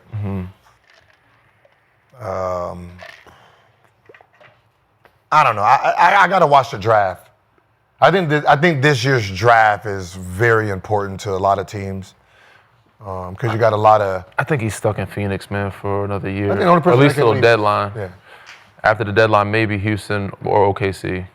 But if you I think he wants to get back to OKC. I think something makes him like he wants to get back there. Again. They're a good team. They're a good team again. What, OKC? Yeah. So, I mean, yeah. I mean, Andy can retire there. yeah. Again. I'm just saying. Who else on the move? Everybody on the move. Giannis, maybe. You got some. You got some Probably good Giannis, pieces. probably Jokic. Again. So I can see Jokic in Boston. I don't know if they let him go. I don't give a fuck. But if they do, they're gonna take everything. There's Boston certain got. people, man. If you're the organization, I don't give a fuck what you're trying to. You can come in here and, hey, Europeans- I'm thinking about a trade. Listen, Hey, look what at they that give? Jokic going to LA. You better Hold on. keep All right. thinking. What did Denver give? What did they give New York? Who? Denver. Melo. For Melo. Hot cheese steak? I don't know what the fuck. they got. Gallinari, how he got it. Chandler. I don't know how he Gallinari, got it. Chandler. Who else? Wait, was them that two? No, It that was just wasn't them the two. trade. No. It That was Melo. Listen, them Europeans, they going to them big With markets. picks. Melo. Wilson, Melo Chandler, with picks. Gallinari. Wilson Chandler, yeah. Wilson Chandler, But Gallinari, somebody else. that's a decent. For Melo? Yeah, I don't know. Decent. Jokic 3-time MVP. Pritchard. I mean, I just feel like the Europeans, they the best players in the league, so they're going to need some of this big market. They're going to have to start marketing the European players. There's I know you guys keep looking for a face of the NBA, but it's like, there's only one person that's marketable. I mean, the Europeans Giannis. is just. Only Giannis is marketable. Everyone else is stoic. And now He's just Giannis watching paint dry. want to beat up daddies in the crowd. It makes him more marketable. Nah, he didn't want to beat him up. No, man, we just had, That they was so just funny. had a grown man That was the conversation. only person that Giannis or that could have went up. Like Giannis was the perfect. If he went to Draymond Green, he about to got close on him. And doing this. Draymond would have been like, "What'd you say, huh? Who called my name?" That's a fact. Like Giannis, Oh, real slick like too. Real, knock him out. like Giannis is the only person that'll sit there and have Hard, that though. conversation, even if it's a rough conversation. Giannis is the only person that would sit there and dialogue with him and then say "I love you" at the end. Right, so it could have went south, but because it was Giannis, like he is irrespectful. He's kid. a great dude, and I would love to have him here in the Laker organization. Very, very prudent decision for you, Giannis. And I Great mean, we brick got food. LeBron James, we got Bronny James, Luka. we got We got Austin Reeves. Like, y'all would love him in Milwaukee. No. Oh, wait, you were mentioning. Listen, they might have. He just lost his lemon daddy to Dalton Connect. He is no You can have longer Dalton lemon. Connect. You can have him too. Listen, it's gonna be 3 players on the Lakers team Yes. this summer. JJ Redick. Luka, Bronny, and Bron. This is what I'm saying. And then y'all just going, and then No, what I'm saying is, I don't Listen. mind personally. I don't mind Yeah, enough. Giannis. I don't mind. No, you need What a I'm big saying is, 3. I don't mind You need a big 3. Luka And Bronny. and Giannis. I don't like The third best player of all time and the fourth best player of all time on the same team. because he don't play. It's the same thing with playing Dame. He don't play. You ain't hear what he's Who saying. don't play defense? You ain't hearing what he's saying. He's What is saying he Bron saying? is up for- He's Bron is up saying for Bron movement, and too. Bronny are up. Okay, no, that's. I mean, Yeah, he's a Bron fan. yeah, that's fine. But Gil, you're just Yeah. doing this to antagonize me. Milwaukee. I don't know why. Giannis, I don't know I'm a why. Laker fan first, so I got to look out for the. I done did about the 5 best playbacks with you last week. Like when LeBron retires, I still got to live here. Okay, so Yeah, we building Bronny. The Bronny era is You got coming. Rory, you got Austin. You got go. Fitz, everybody can go. you got Everybody can couple They have to go. Everybody has do to. one of these. They can But all- but you know, like if you're talking about Giannis, I mean, if you're smart, you're only looking at a few teams. You're going to be looking at Houston, and you're going to looking at OKC. OKC got some pieces that they can't afford. You can't afford your team because you got 4 people no up at teams the in same time. no Why would he go teams back down? Yeah, why would he go to a small market again? Who? Yeah, I mean, Giannis? Giannis going to Miami. but he don't have a trade clause, so I don't give a fuck what you talking about. Fuck no. Because if I'm going to trade him, I'm trading him away from shit here. around him in Miami. Listen. If you Milwaukee, if you're gonna trade Giannis, send him somewhere respectfully. Like everything he did for that city, 50 years. Got to do shit. Send him to Utah. Fuck I don't all have that. to do I'm shit. Okay, all right. Watch the bad karma. But it's just like telling my girl, like, I'm just going ahead and split it 50-50, so you're going to share with another nigga? No, thank you. No, thank you. Listen, send him. Listen. Respectfully, you got Man, to. You I'm are not my giving you enemy respect. right now. Respectfully, you got to. No, you're my It's enemy. been 50 years. When we break up, you're my enemy. 50 years. We are not friends. It ain't no end. 50 You could years. do both. You could I respond, could. but you got to find pieces that make sense for you to get back. Yeah. And the only pieces that fit is you can give me Chet back, right? You can give me one of the. I don't need Caruso. I don't Okay, need, see, I don't need you're gonna go back to ball-head another tennis player. small market. Like that's you. I'm trading him. I'm going to trade him. Laker to a great, place where Alex Caruso. Makes me I'm going for Houston. You got some pieces in Houston that you don't need once Giannis gets there. OKC has pieces and picks. They have a lot. Yeah, but Do a Houston got like you three-team got trade. 2-4. You got them Giannis them to 4 be them Easton, and you got the Jabari, and you got Whitmore on Got the about bench. 6. you got them 2 bitch guys. You got that Reece, can Cam score. Whitmore, You got Shibber and Cam. and Give me both of them. Give me all 4 of them, and I give you Giannis. Man, listen, man. And I throw in Kuzma. Throw in Kuzma. And his Kuzma wife, just like New York. his wife and Beyonce. That's a good marketing scheme over So there. who did you want? Who you want? Hold on, say it again. Easton Jabari. So Jabari Smith, Shepard and Cam Shepard Cam Whitmore. Them 4? Yeah. For who? Giannis. For Giannis. Shit, that's a championship. And I need For about who? 5 Houston. first-round picks. That's a championship. You keeping Sengun, you keeping Jalen Green, you keeping Depends on how Jalen Fred Green come VanVleet. back. Nah, Fred is free agent. Team option. He'll resign. You can get him Team back. option. You get him back for sure. No. Me? You got Giannis, Sengun, and Steven Adams. It's a team option for Fred. Fred. Yeah, they're going to let that go. For 40, Depends on how Jalen Green come back, though. Something like that. they might renegotiate to make it cheaper for an extension. You know what I'm saying? Yeah, I'm not. Yeah. If you keep Thompson, Yeah, 45. As long as I got top. No, you didn't But say Thompson. No. Jalen What I'm Green, saying is Jalen Green might be in that. No, he's not in that. If Houston if they can keep Thompson, but if you're Milwaukee, You ask you for can ask. Thompson. No. You can ask. They're not giving up Thompson. You can ask for Jalen Green and give off. For Giannis, you're giving me Thompson for Giannis. No, You're not. No, 100%. They're not gonna do it. You gotta give me. Not only you gotta give me Jalen Thompson, Green. you gotta be thinking about giving me something else. Jalen Green. I'll give you Jalen Green, Eason, Jabari, Cam Whitmore, and I can give up. Yeah. And if you're Milwaukee, you're not But saying you're no giving to up that. too much to avoid giving up one guy. Yeah. You're getting some. No. That one guy is one of the best players. Don't in the NBA. know nothing, And just Kuz. like the rest of the guys. We know And what then you're you doing. can have Kuz. But that's what who you you get his getting. wife. Who are you getting? Who are you getting for this? Bro, You're getting Giannis 30, 30th, 14, 12, 30th, and 14 6. a night. For a guy who just came into the league. No. I'm doing that deal. Nah. That's a championship in 2 years. Because I need him and Giannis For Thompson? to protect. No, for Giannis in Houston, for Thompson and you should say Thompson and Whitmore. You're not getting Thompson. I'm not giving up Thompson, dog. His you upside keeping Eason, Jabari, and all these other. I'm not keeping Thompson. But that's the best for Thompson's a Houston. dog. Because you Them can twins is see different. that talent right now. You can say, Hey, I'm not giving up Amen. They're young. No. They're young. For Giannis? No. No. I'm not giving up Amen Thompson. No, he's a On record. Because if I'm going to win a championship, if I'm going to win a Because championship, we're going to come back to this. We go on record. No, what I'm saying is if I'm going to win a championship, I'm keeping Amen Thompson. I'm winning give the up Jalen Green. championship because I need a player like Thompson. He Giannis. is my glue guy. need both. Giannis We need- is no. Giannis is the 7 No, that's foot my Amen. that's my Drew Holiday. No, Yes. he is That's 7 my, foot Amen. he's my Drew Holiday. Play both ends, and he gonna He's my guard, Drew and Holiday, he gonna he's my, and he ain't scared of the whatever moment. I need him to be. So I need him to win a championship. Jalen can go. I'm keeping Amen Thompson. Everybody else, but I'm keeping Thompson. Well, on that note, we got to shut it down Come for back to today. that. Yeah, It's we're gonna have to. Great Yeah, discussion. this is Oh, don't good. worry. Fuck This is that. We got all Y'all summer. tripping. We got all summer to talk. We want to thank you, Danny Green, for pulling up to Appreciate you, Gills bro. Of Arena, course. presented by Underdog, bringing the Larry O'Brien. Gil, don't touch it. Hold Get on. the gloves. Give him the gloves. No, I'm not Don't- going to touch it. I'm not. Don't gonna breathe on it. I'm not going to touch it. It's, What you about to steal it? no. I already got one. It's a little version about this big. Okay.